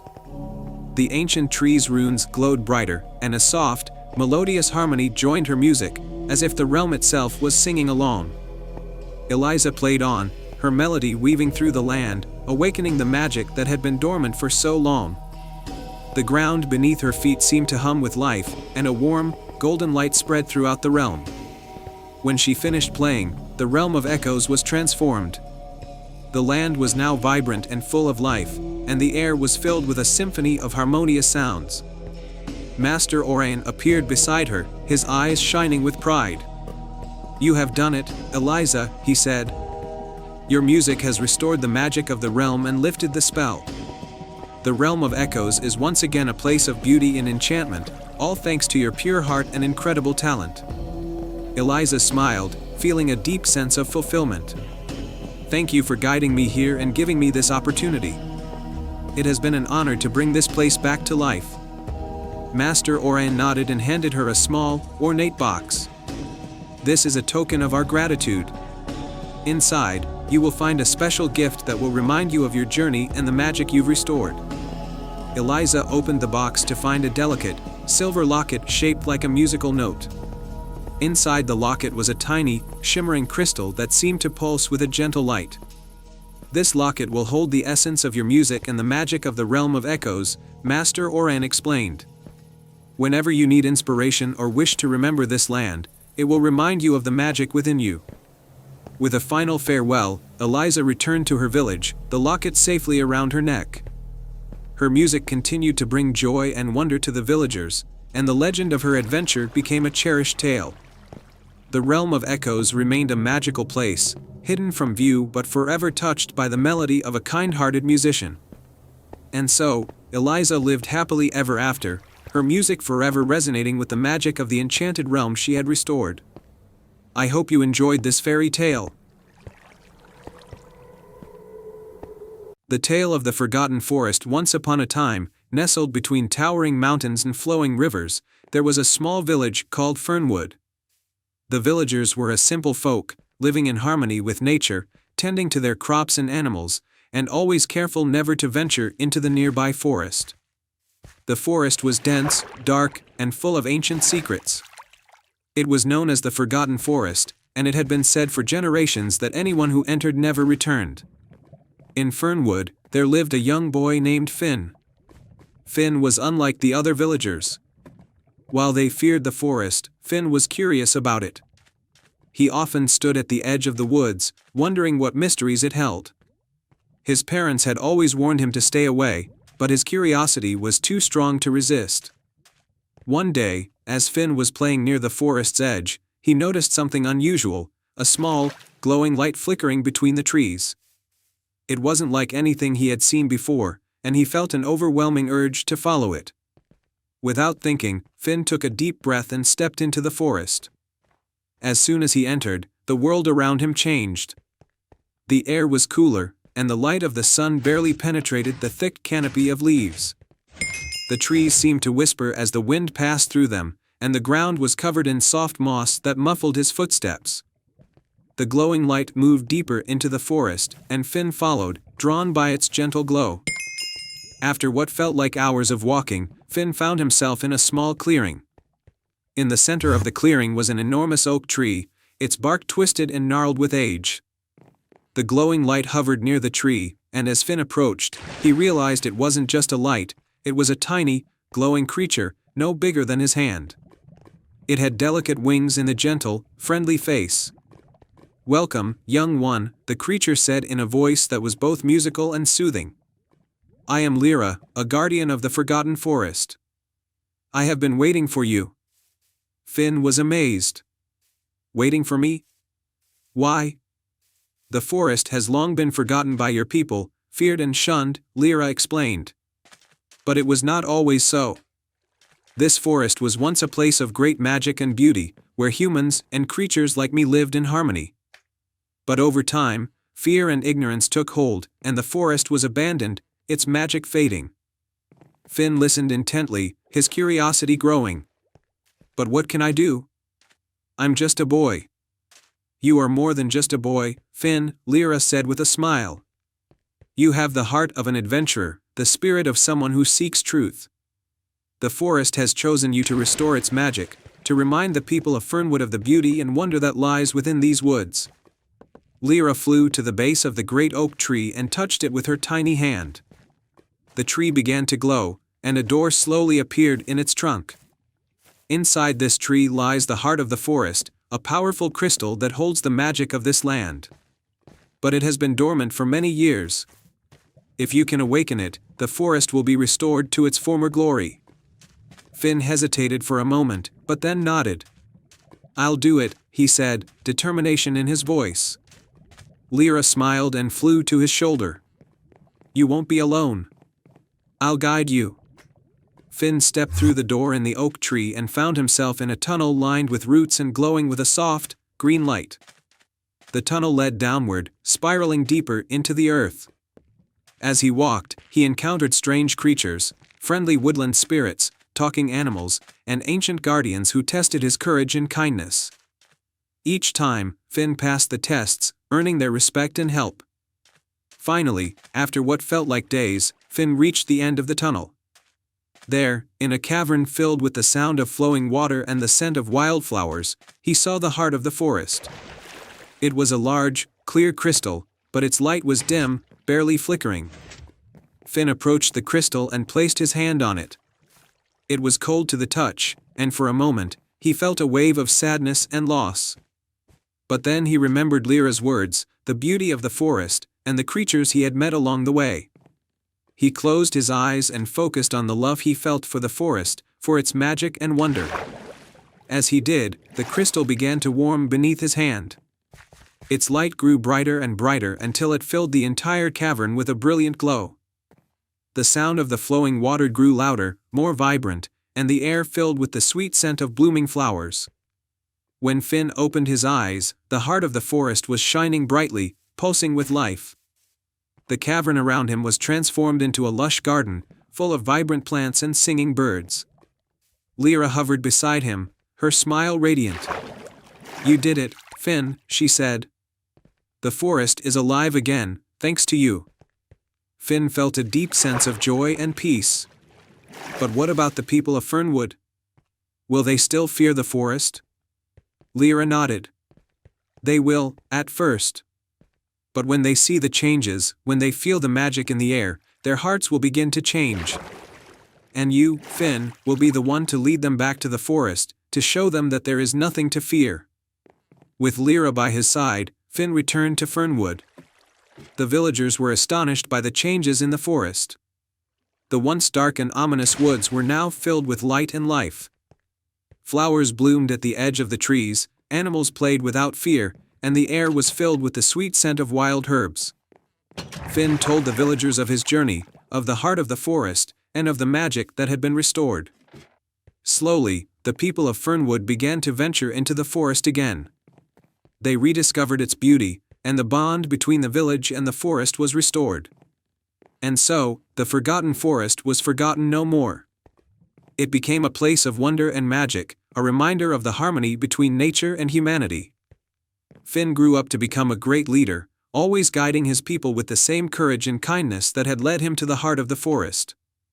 And every evening, as the sun set over the mountains, a tiny, glowing light could be seen dancing among the trees, a guardian of the forest, watching over it and the people who had once forgotten it. Once upon a time, in a kingdom where the skies were painted with stars and the moonlight danced across silver lakes, there was a hidden valley known as Etheria. This valley was blessed with a wondrous feature, a bridge made entirely of stardust. Each night, the bridge shimmered with 1,000 colors, connecting the realm of the ordinary with the land of dreams. In a quaint village at the edge of Etheria, lived a curious young girl named Leora. Leora loved gazing at the stars and often wondered what lay beyond the starry bridge. The villagers spoke of magical beings and enchanted lands, but no one had ever ventured across the bridge and returned to tell the tale. One evening, as the sky turned a deep indigo and the first stars began to twinkle, Leora decided it was time to uncover the secrets of the bridge. She packed a small bag with essentials, a lantern, a notebook, and a piece of honey cake her grandmother had baked. With a heart full of excitement and a touch of trepidation, she set off towards the glittering bridge. As Leora stepped onto the bridge, she felt a tingling sensation beneath her feet. The stardust was warm and soft, like stepping onto a cloud. The bridge sparkled with every step she took, and she marveled at how it seemed to pulse with the rhythm of the night. The journey across the bridge was enchanting. The stardust beneath her shimmered in hues of violet and gold, and the air was filled with the soft melodies of celestial music. As Leora approached the end of the bridge, she noticed a magnificent castle floating in the air, surrounded by clouds that sparkled like diamonds. This was the realm of dreams, a place where imagination and reality danced together. Upon reaching the castle, Leora was greeted by a graceful fairy named Lyra. Lyra had wings that glowed like moonlight and a crown of twinkling stars. "Welcome to the dream realm," Lyra said with a warm smile. "I am Lyra, and I've been expecting you." Leora was taken aback. "You were expecting me?" Lyra nodded. "Yes, the stars have whispered of your arrival. We need your help, Leora. Our dream realm is in trouble. The Dream Stone, which powers our world and keeps dreams alive, has been stolen by the Shadow of Woe." Leora's eyes widened. "The Shadow of Woe? What can I do to help?" Lyra's expression was serious but hopeful. "The Shadow of Woe resides in the gloomy cavern, deep within the forest of forgotten dreams. To retrieve the Dream Stone, you must face 3 challenges that test your courage, wisdom, and kindness."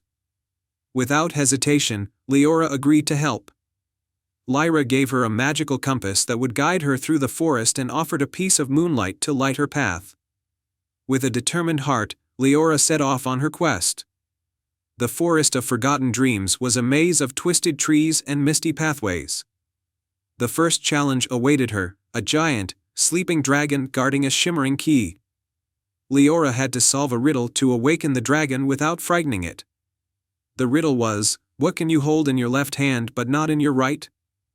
Leora thought for a moment and answered, your right hand. The dragon, pleased with her answer, gave her the key and wished her well. The second challenge was a puzzle made of floating, glowing stones that formed a bridge over a chasm. Leora had to arrange the stones in the correct pattern to cross safely. With patience and careful observation, she figured out the pattern and made it across. The final challenge was the most daunting, a test of kindness. The shadow of woe had transformed the forest creatures into gloomy, despairing beings. Leora had to lift their spirits by sharing stories of hope and joy. As she spoke of her village and the wonders of the starry bridge, the creatures began to smile and regain their light.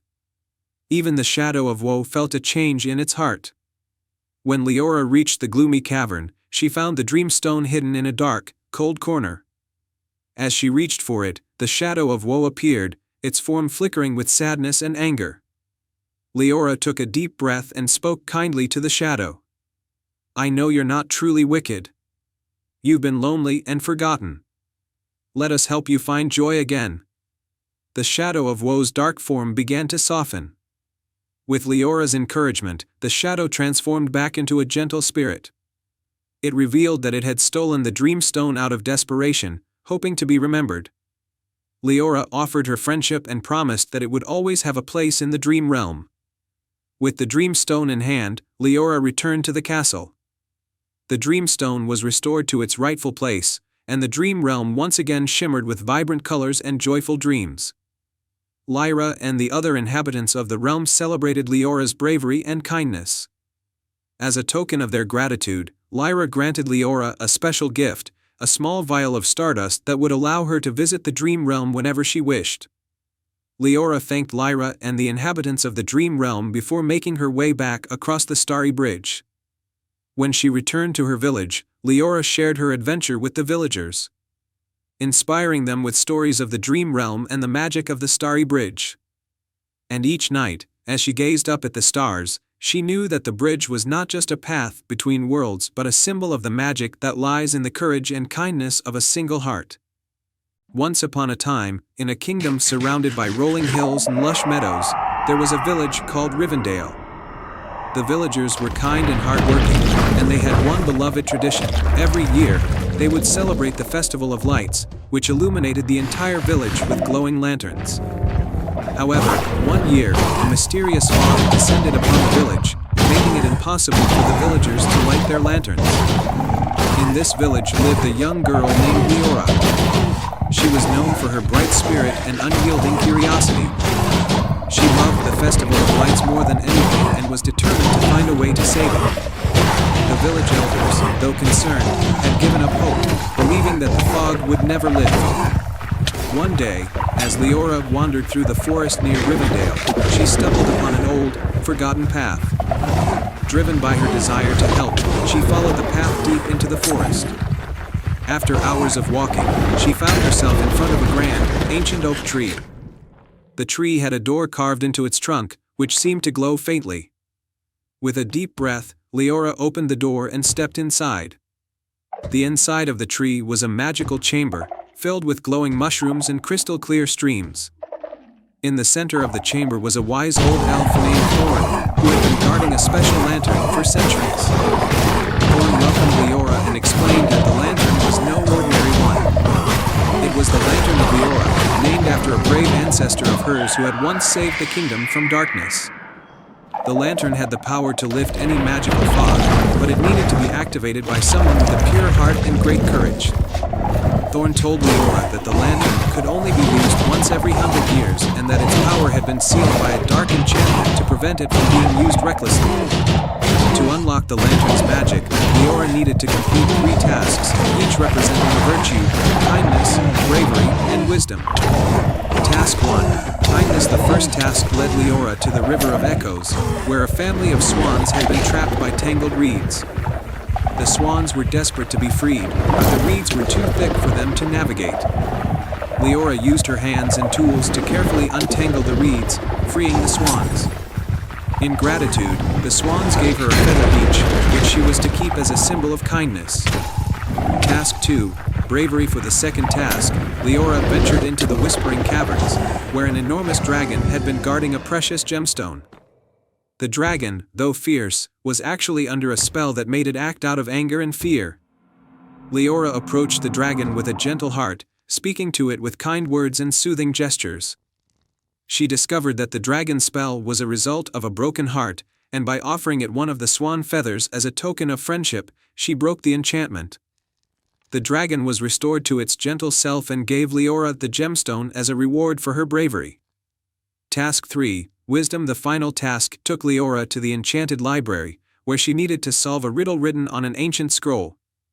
The riddle was a puzzle about the nature of light and darkness, and it required a deep understanding of the balance between them. After contemplating and reflecting on the riddle's meaning, Leora realized that true wisdom was knowing that light and darkness are part of a greater whole.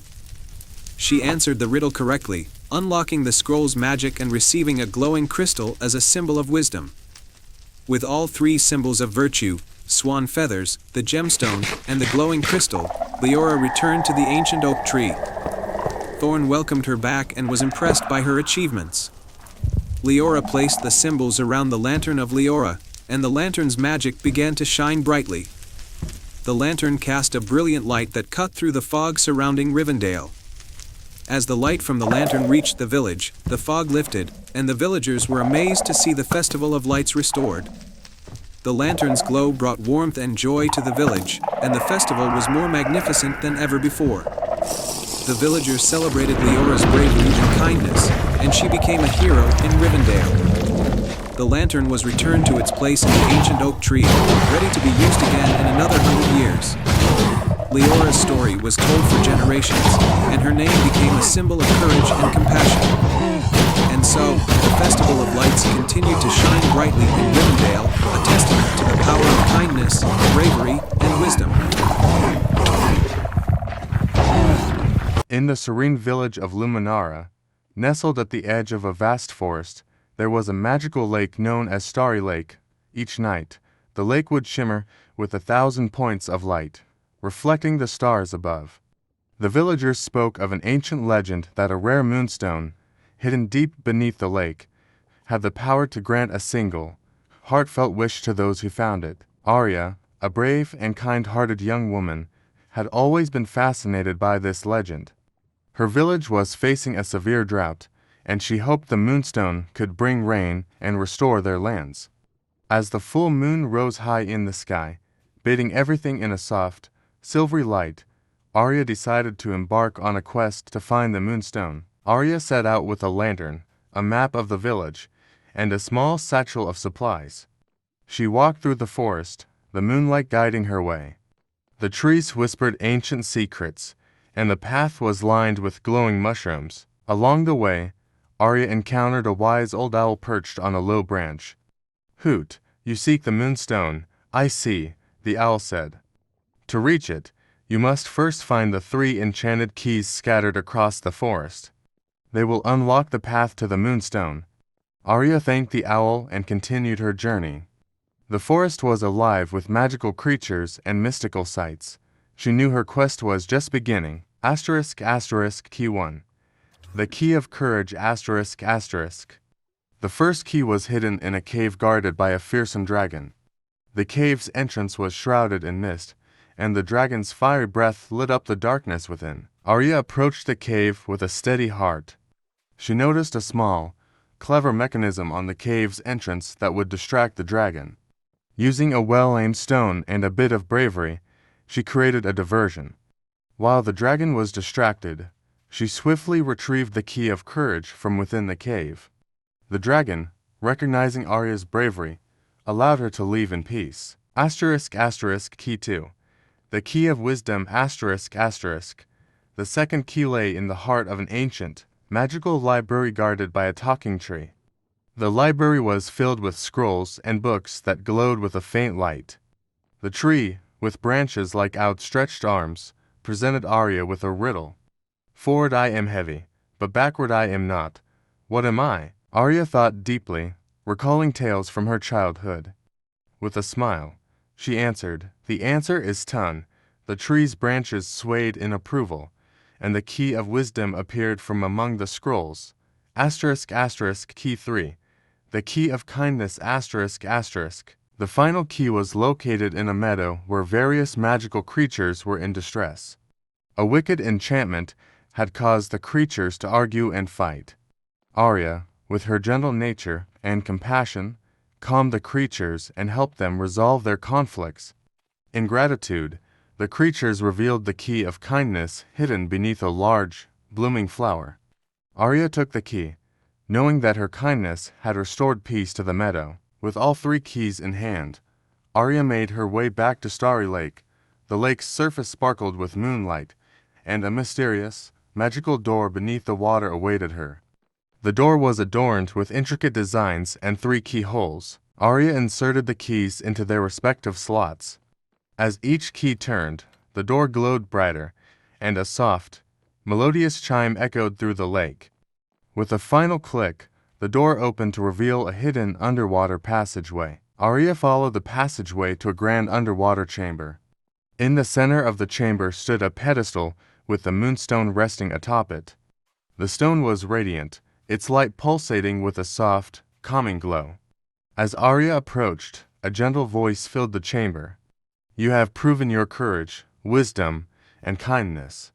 The moonstone is now yours to use. Make your wish with a pure heart." Arya closed her eyes and made her wish, for rain to fall upon her village, to restore the land and provide for her people. The moonstone's light intensified, and a warm, gentle rain began to fall from above. Returning to her village, Arya was greeted by the sight of the rain nourishing the parched land. The fields began to green, and the rivers flowed once more. The villagers rejoiced, grateful for the miracle that had saved their home. Arya's bravery, wisdom, and kindness were celebrated throughout the kingdom.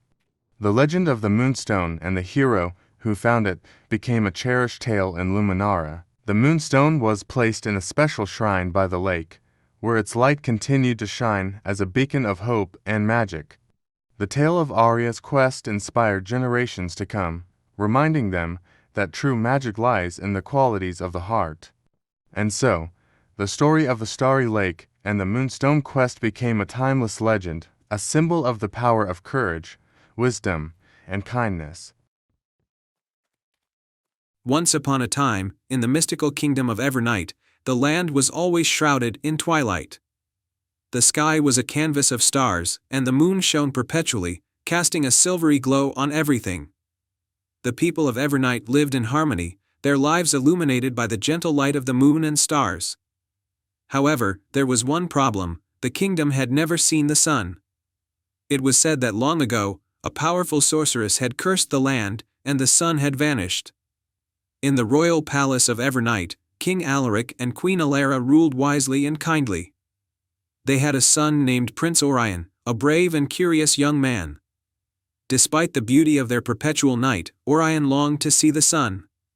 He had heard tales of its warmth and brilliance from ancient books and travelers from distant lands. One day, as Orion wandered the palace gardens, he came across an old, hidden chamber. Inside, he found a dusty, ancient scroll. As he unfurled it, he discovered it was a map leading to the Valley of Dawn, where it was said the sun could be found and brought back to Evernight. Determined to lift the curse and bring sunlight to his kingdom, Prince Orion decided to embark on this perilous journey. Before he left, his parents gave him a magical amulet that had been passed down through generations. It was said to protect the wearer from dark magic. With the amulet around his neck and the scroll in his hand, Orion set off on his quest. The journey was fraught with danger and challenges. As Orion ventured beyond the borders of Evernight, he entered the Shadowlands, a desolate and dark realm ruled by the sorceress who had cursed Evernight. The trees here were twisted and gnarled, and eerie whispers filled the air. Orion's courage was tested when he encountered shadowy creatures that tried to lead him astray, but the magical amulet glowed brightly, repelling them. In the heart of the Shadowlands, Orion came across a mysterious figure, a young woman named Luna. She had been trapped in the Shadowlands for years, cursed by the sorceress. Luna revealed that she was once a guardian of the sun and that the sorceress had stolen her powers to keep the sun hidden. Moved by Orion's determination, Luna decided to join him, hoping to reclaim her powers and restore balance. Together, they continued their journey, facing trials that tested their strength and resolve. They crossed the Bridge of Echoes, where the sorceress's illusions tried to break their spirit, and navigated the maze of whispers, where every wrong turn echoed with doubts and fears. Each time, their friendship and the amulet's magic guided them through. Finally, they reached the Valley of Dawn. The valley was bathed in a faint, golden glow, the last remnants of the sun's light. In the center stood a towering crystal obelisk, where the sun's essence was trapped. Guarding the obelisk was the sorceress herself, her eyes gleaming with malice. "Foolish prince," the sorceress sneered. "You think you can break my curse?" Orion stepped forward, his voice unwavering. "I am here to restore the sun to Evernight and end your darkness." The sorceress laughed, summoning dark magic to attack them. But Luna, drawing strength from her memories of the sun, unleashed her own light magic. The battle was fierce, but Orion and Luna's combined courage and power began to weaken the sorceress. In a final, desperate move, the sorceress cast a powerful spell aimed at Orion. But Luna, with a burst of radiant light, intercepted the spell, shattering the sorceress's dark magic. The amulet around Orion's neck glowed intensely, and with its power, he struck the obelisk, releasing the sun's essence. A brilliant light filled the valley as the sun emerged, banishing the shadows and the sorceress along with them. The curse was broken, and the Valley of Dawn began to flourish with life and color.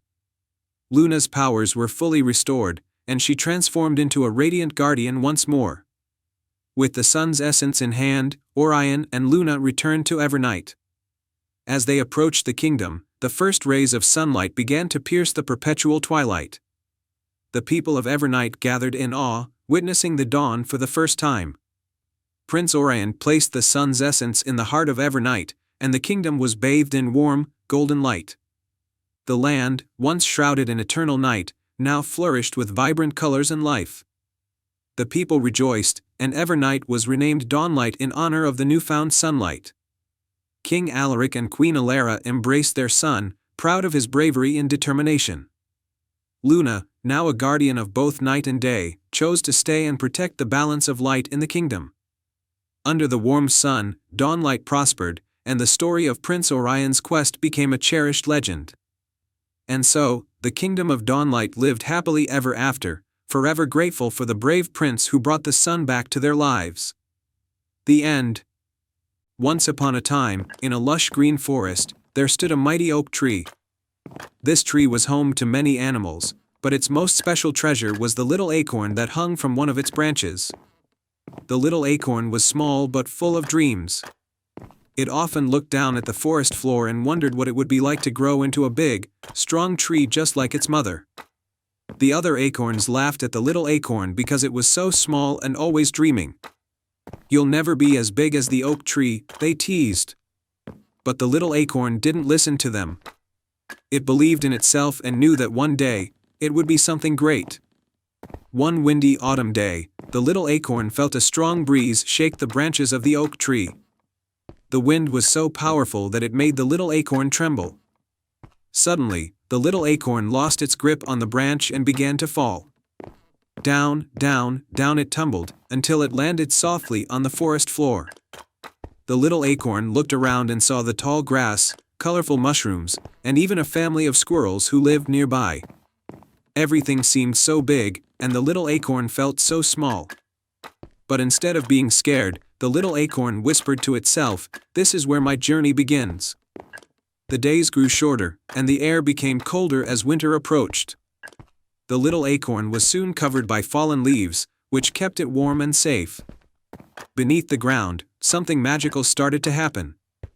The little acorn began to grow roots, and those roots slowly spread out, searching for water and nutrients in the soil. As winter turned to spring, the forest came alive with the sounds of birds chirping and animals waking up from their winter slumber. The little acorn had changed too. From the top of the acorn, a tiny green shoot emerged, reaching for the sunlight. Day by day, the shoot grew taller, until it became a small sapling with leaves of its own. The other plants and trees in the forest were amazed. "Look at that little sapling," they said. "It used to be just a tiny acorn, but now it's growing strong." the little sapling was happy but knew that its journey was far from over. Every day, it stretched its branches higher and dug its roots deeper, drinking in the sunshine and the rain. The sapling faced many challenges: strong winds, heavy rains, and even a hungry rabbit that nibbled at its leaves, but it never gave up. As the years passed, the sapling grew into a young oak tree. It wasn't as tall or as wide as the other trees yet, but it was sturdy and full of life.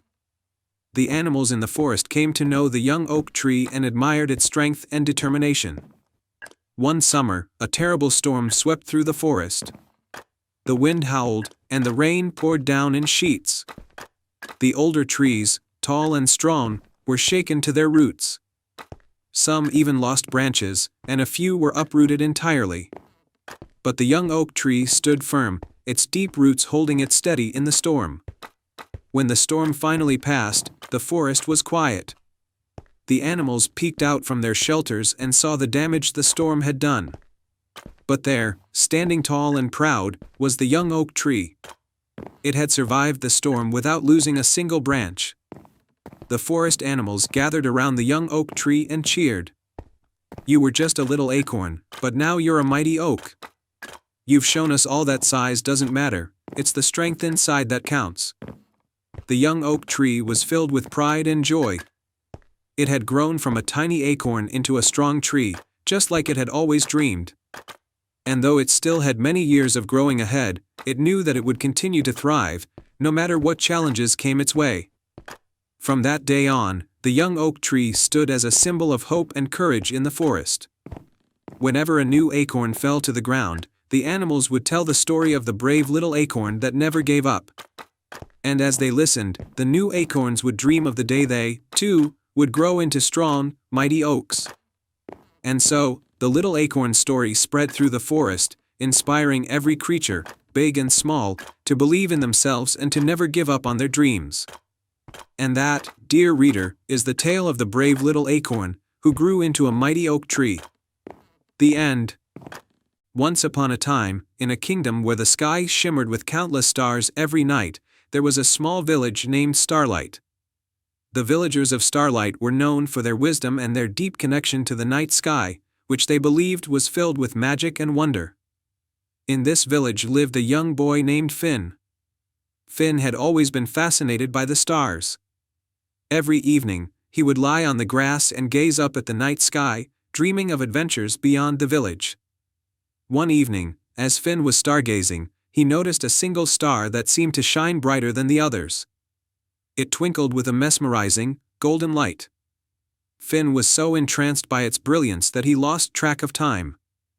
Suddenly, the star began to descend slowly, landing gently in front of him. To Finn's astonishment, the star transformed into a tiny, radiant figure, a fairy with delicate wings that glowed like the night sky. She introduced herself as Lyra, the star fairy. "Greetings, Finn. I've come to seek your help," she said with a voice like a soft chime. Finn, wide-eyed with excitement, asked, "How can I help you, Lyra?" Lyra explained that she was on a quest to find the Starry Compass, a magical artifact that had been lost for centuries. The Starry Compass was said to have the power to guide anyone to their heart's desire. It was hidden in a mystical land beyond the forest, protected by enchanted creatures and magical puzzles. "I need someone with a pure heart and a brave spirit to help me find it," Lyra said. "Will you join me on this quest?"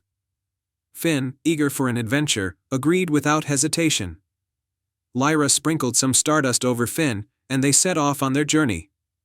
Their first challenge was to cross the Whispering River, which was known for its mysterious currents and enchanted creatures. As they reached the riverbank, a group of playful water sprites appeared, their laughter echoing through the forest. "Welcome to the Whispering River," said one sprite. "To cross, you must solve our riddle. Answer correctly, and the path will be revealed." Lyra and Finn listened carefully as the sprite spoke the riddle. "I have cities, but no houses. I have mountains, but no trees. I have water, but no fish. What am I?" Finn thought hard, and then his eyes lit up with realization. "A map," he exclaimed. The sprites cheered, and a shimmering bridge made of moonlight appeared across the river. Finn and Lyra crossed safely to the other side. Their next challenge took them to the Forest of Echoes, a magical forest where every sound was repeated by the trees. In the center of the forest stood a grand oak tree with a door carved into its trunk. The door was locked with a combination of melodies. Lyra whispered, "We must play the right tune to open the door. Listen to the echoes and follow their melody." Finn listened carefully to the repeating echoes of the forest. He remembered the lullabies his grandmother used to sing and began humming a gentle tune. The echoes harmonized with his melody, and the grand oak tree's door slowly creaked open. Inside the oak tree, they found a golden chest with intricate designs. Finn opened the chest, revealing a shimmering star-shaped key, the key to the starry compass. Lyra's eyes sparkled with joy. "The starry compass must be hidden in the celestial caves," Lyra explained. "We're almost there." With the star-shaped key in hand, Finn and Lyra made their way to the celestial caves, which were illuminated by the soft glow of countless crystals. Inside the caves, they faced one final test, a labyrinth of mirrors that reflected light in every direction. To find their way, they had to use the star-shaped key to align the mirrors and create a beam of light that would guide them to the hidden chamber. After some effort, Finn and Lyra succeeded in aligning the mirrors. The beam of light revealed a hidden passage leading to a small, enchanting chamber. In the center of the chamber stood the starry compass, glowing with a warm, golden light. Lyra and Finn approached the compass. As they touched it, the compass spun gently and then pointed towards a distant part of the sky. The compass's glow brightened, filling the chamber with a soft, comforting light. "You have done it, Finn!" Lyra exclaimed. "The starry compass is now in our hands. With this, we can guide people to their heart's desires and bring hope and joy to the world." Lyra thanked Finn for his bravery and kind heart. As a token of gratitude, she gifted him a small star-shaped pendant that would always remind him of their adventure. As Finn returned to Starlight, the village was abuzz with excitement about his journey. He shared his tale, and the villagers celebrated the return of the starry compass. From that day on, Finn was known as the boy who helped find the starry compass. The compass's magic brought prosperity and hope to the kingdom, and Finn's bravery became a cherished story passed down through generations. And every night, when Finn looked up at the stars, he felt a special connection to the magical adventure he had experienced and the fairy who had guided him on his journey. Once upon a time, in a charming village surrounded by rolling hills and blooming meadows, there lived an elderly woman named Granny Rose. Granny Rose was known far and wide for her exquisite quilts, each one more beautiful than the last. Her quilts were not just pieces of fabric, they were woven with love, magic, and stories from the heart. One cold winter evening, as snowflakes danced in the moonlight, Granny Rose received a visitor at her cozy cottage. It was a young girl named Lila, who had heard tales of Granny Rose's magical quilts. Lila's village was suffering from a harsh winter, and her family was struggling to stay warm. "Granny Rose," Lila said with hope in her eyes, "I've heard that your quilts have a touch of magic. Can you help my village? We need warmth and hope." Granny Rose smiled warmly. "I will help you, dear. But first, you must embark on a quest to find the 4 pieces of fabric that hold the essence of the 4 seasons. Each piece has a special power, and together they will create a quilt that can bring warmth and magic." Lila eagerly accepted the challenge. Granny Rose handed her a small, enchanted pouch and said, "This pouch will guide you on your journey.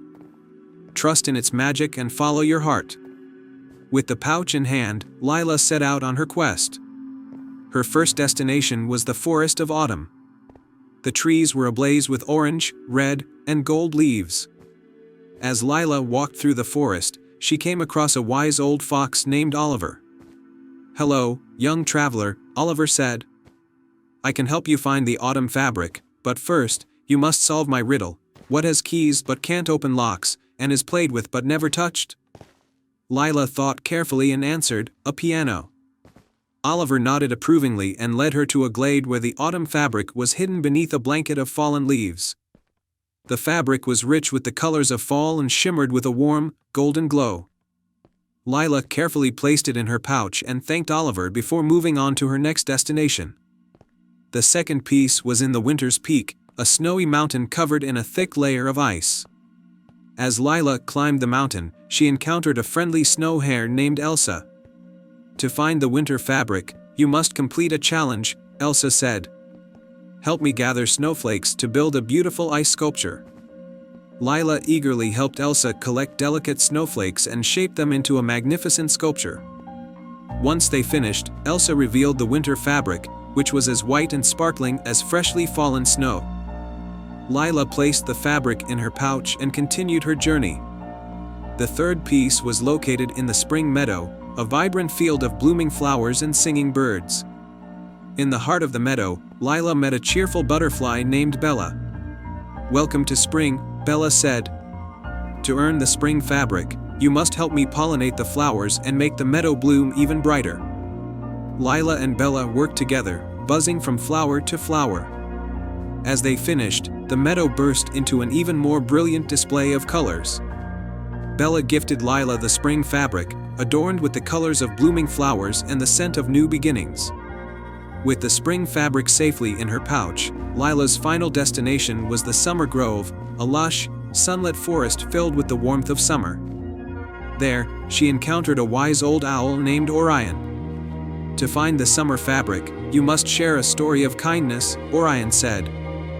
Lila thought of her family and village, and she shared a heartfelt story about how the villagers had once come together to help each other during a difficult time.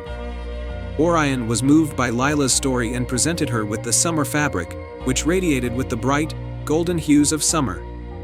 With all 4 pieces of fabric, Lila returned to Granny Rose's cottage. Granny Rose began to weave the fabrics together, creating a quilt that was not only beautiful but also infused with the magic of the seasons. Each stitch was filled with warmth and hope. When the quilt was complete, Granny Rose handed it to Lila. "This quilt will bring warmth and joy to your village," she said. "May it remind you of the magic that comes from love and kindness." Lila returned to her village and spread the quilt across the center of the village square. As the quilt touched the ground, it radiated a warm, comforting glow. The villagers gathered around, and they felt the cold winter's chill vanish, replaced by a cozy warmth and a renewed sense of hope. The village flourished with the magic of the quilt, and the story of Lila's quest and Granny Rose's enchantment became a cherished tale, reminding everyone of the power of love, kindness, and the magic that lies within. And they lived happily ever after. The end. Once upon a time, in a small village nestled between rolling hills and dense forests, there was a charming little shop known as the Enchanted Teacup. This shop was famous far and wide for its exquisite collection of teacups and teapots, each more beautiful than the last. The shop's owner, a kind old woman named Miss Aloan, was known for her magical touch with tea leaves and her ability to make every visitor feel special. One sunny afternoon, a curious young girl named Ella entered the shop. Ella was known for her boundless curiosity and a heart full of dreams. She had heard tales of Miss Aloan's magical teacups and hoped to find something extraordinary. As Ella wandered through the shop, she marveled at the teacups that sparkled with every color of the rainbow and the teapots that seemed to hum softly with their own melodies. Each piece had its own unique charm, but one teacup in particular caught her eye. It was an elegant, deep blue cup adorned with intricate gold patterns that seemed to dance in the light. Miss Aloan noticed Ella's fascination and smiled warmly. "Ah, you found the enchanted teacup," she said. "This teacup is special. It's said to grant one wish to whoever drinks from it with a pure heart." Ella's eyes widened. "One wish? Really?" Miss Aloan nodded. "Yes, but remember, it must be a wish from the heart, and you must drink tea brewed with genuine kindness." Ella thought long and hard about her wish. She wished for something that would not only bring happiness to herself but also to those around her. Finally, she made her decision. She purchased the teacup and promised to return with a story of how it had granted her wish. Back at home, Ella brewed a pot of tea, carefully following the instructions Miss Aloan had given her. She added a sprinkle of kindness and a dash of love to the pot. As she poured the tea into the enchanted teacup, She closed her eyes and made her wish.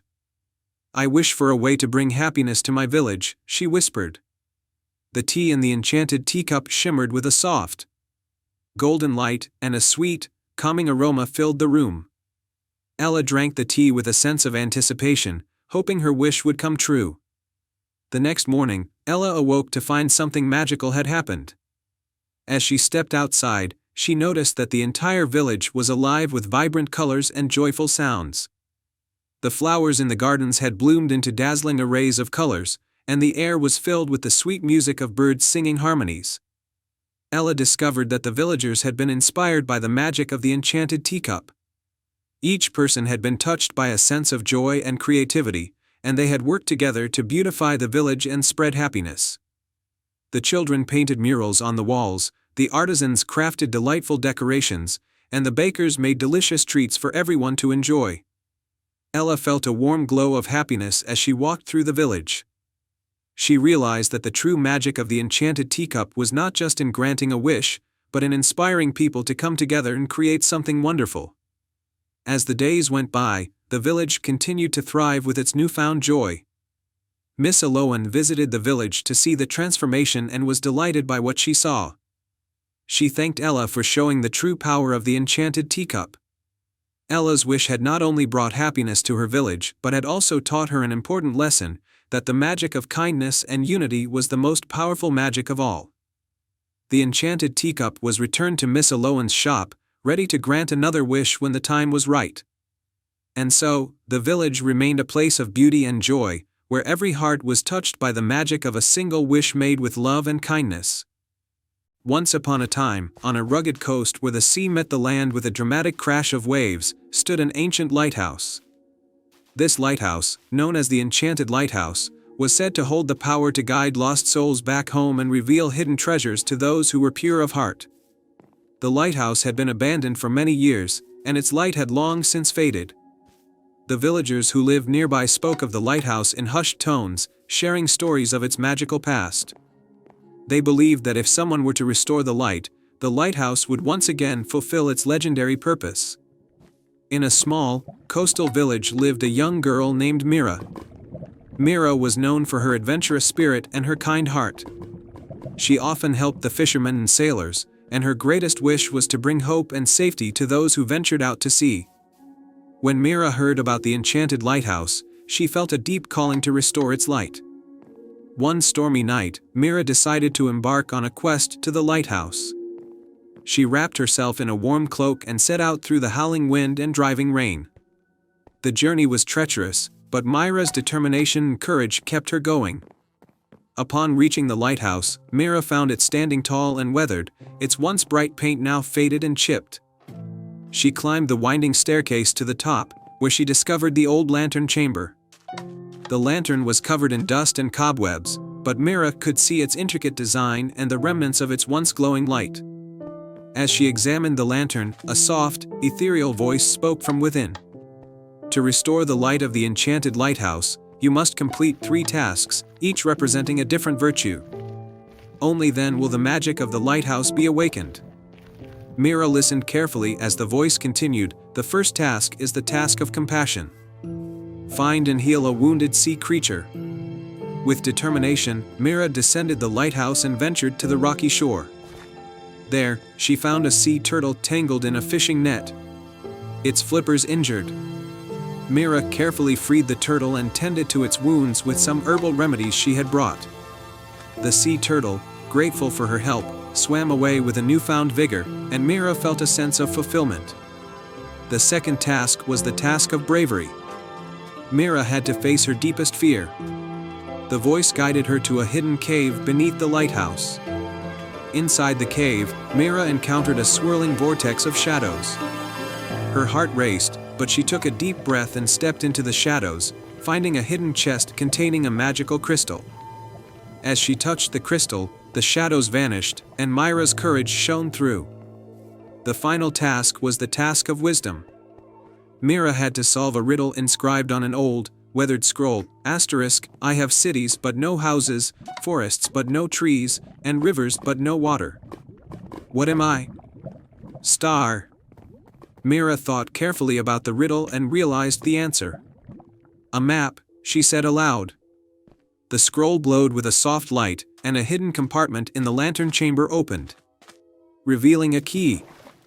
With the key in hand, Mira returned to the lantern chamber and unlocked the lantern's mechanism. As she did, the lantern began to glow with a warm, golden light. The light grew brighter and more intense, filling the lighthouse with a radiant glow that could be seen for miles around. The villagers saw the light from the lighthouse and were filled with hope and joy. Fishermen and sailors who had been lost or stranded were guided safely back to shore. The enchanted lighthouse had fulfilled its purpose once again, thanks to Mira's bravery, compassion, and wisdom. Mira returned to the village as a hero, and the tale of her quest and the restored lighthouse became a cherished story. The lighthouse continued to shine brightly, a beacon of hope and guidance for all who ventured out to sea.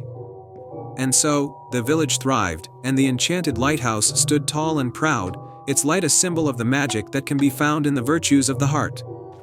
The end. Once upon a time, in the vibrant and prosperous kingdom of Golden Springs, everything seemed perfect.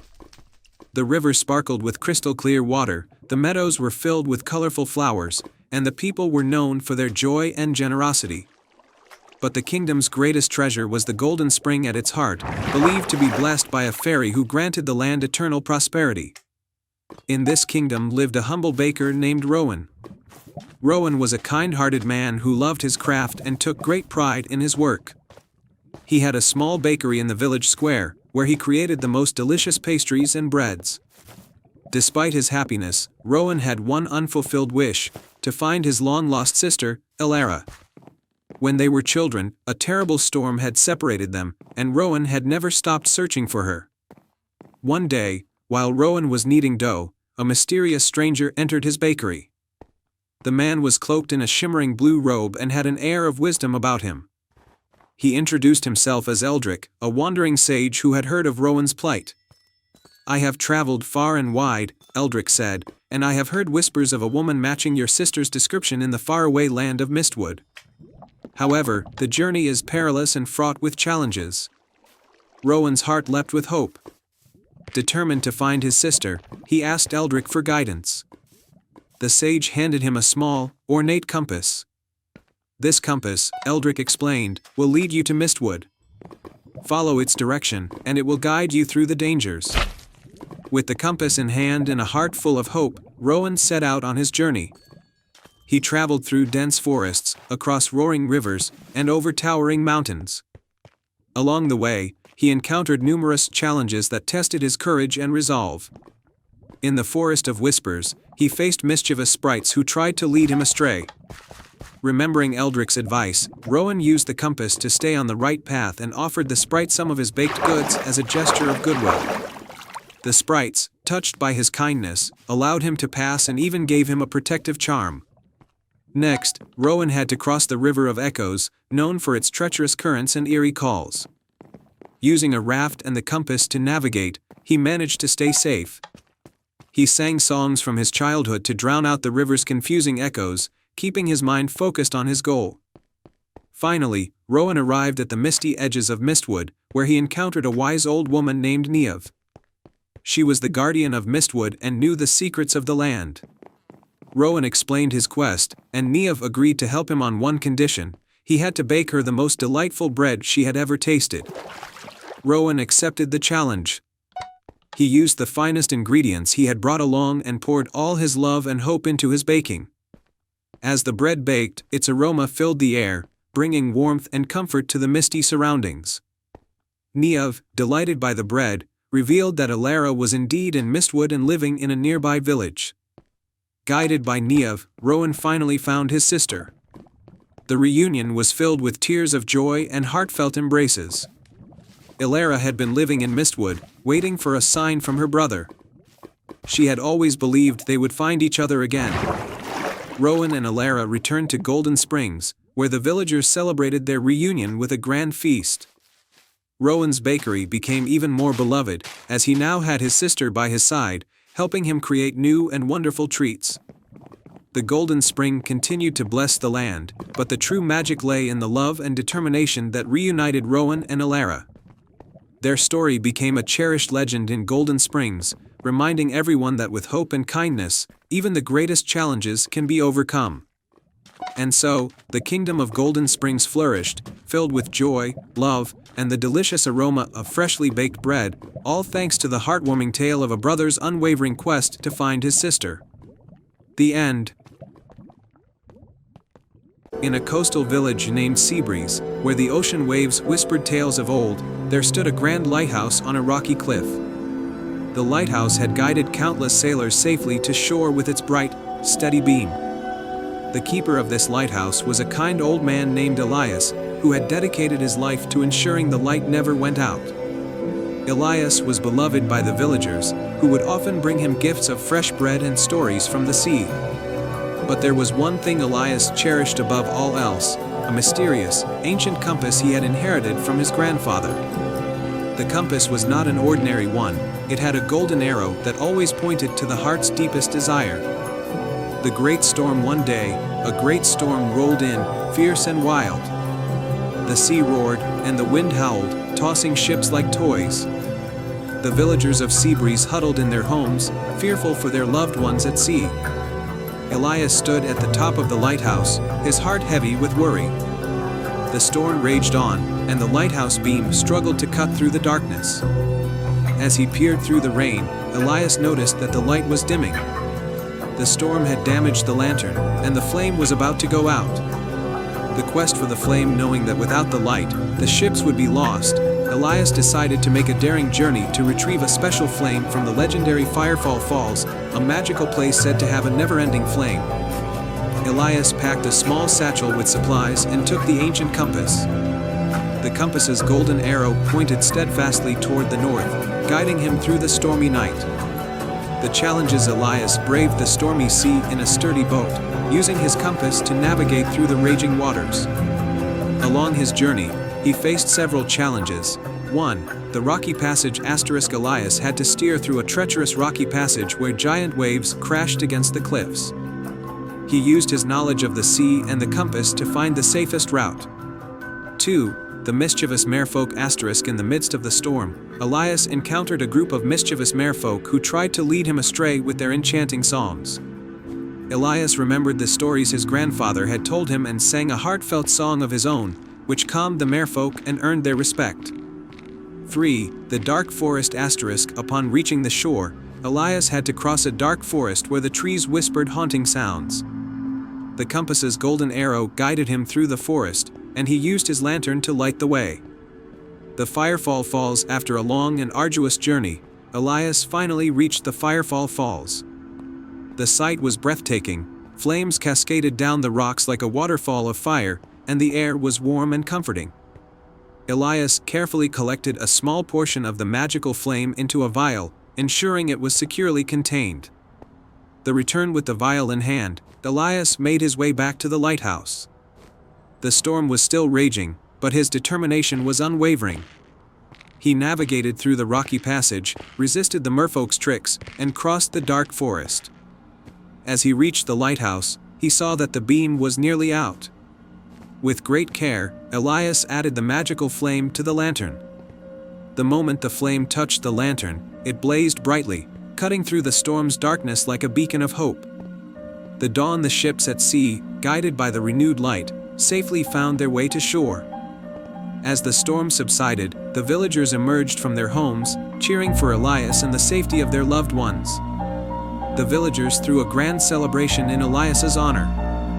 The ancient compass, which had guided him through the storm, was placed in a special spot in the lighthouse, where it continued to point toward the heart's deepest desires. The legacy from that day on, the lighthouse was known not just for its guiding light, but also for the courage and selflessness of its keeper.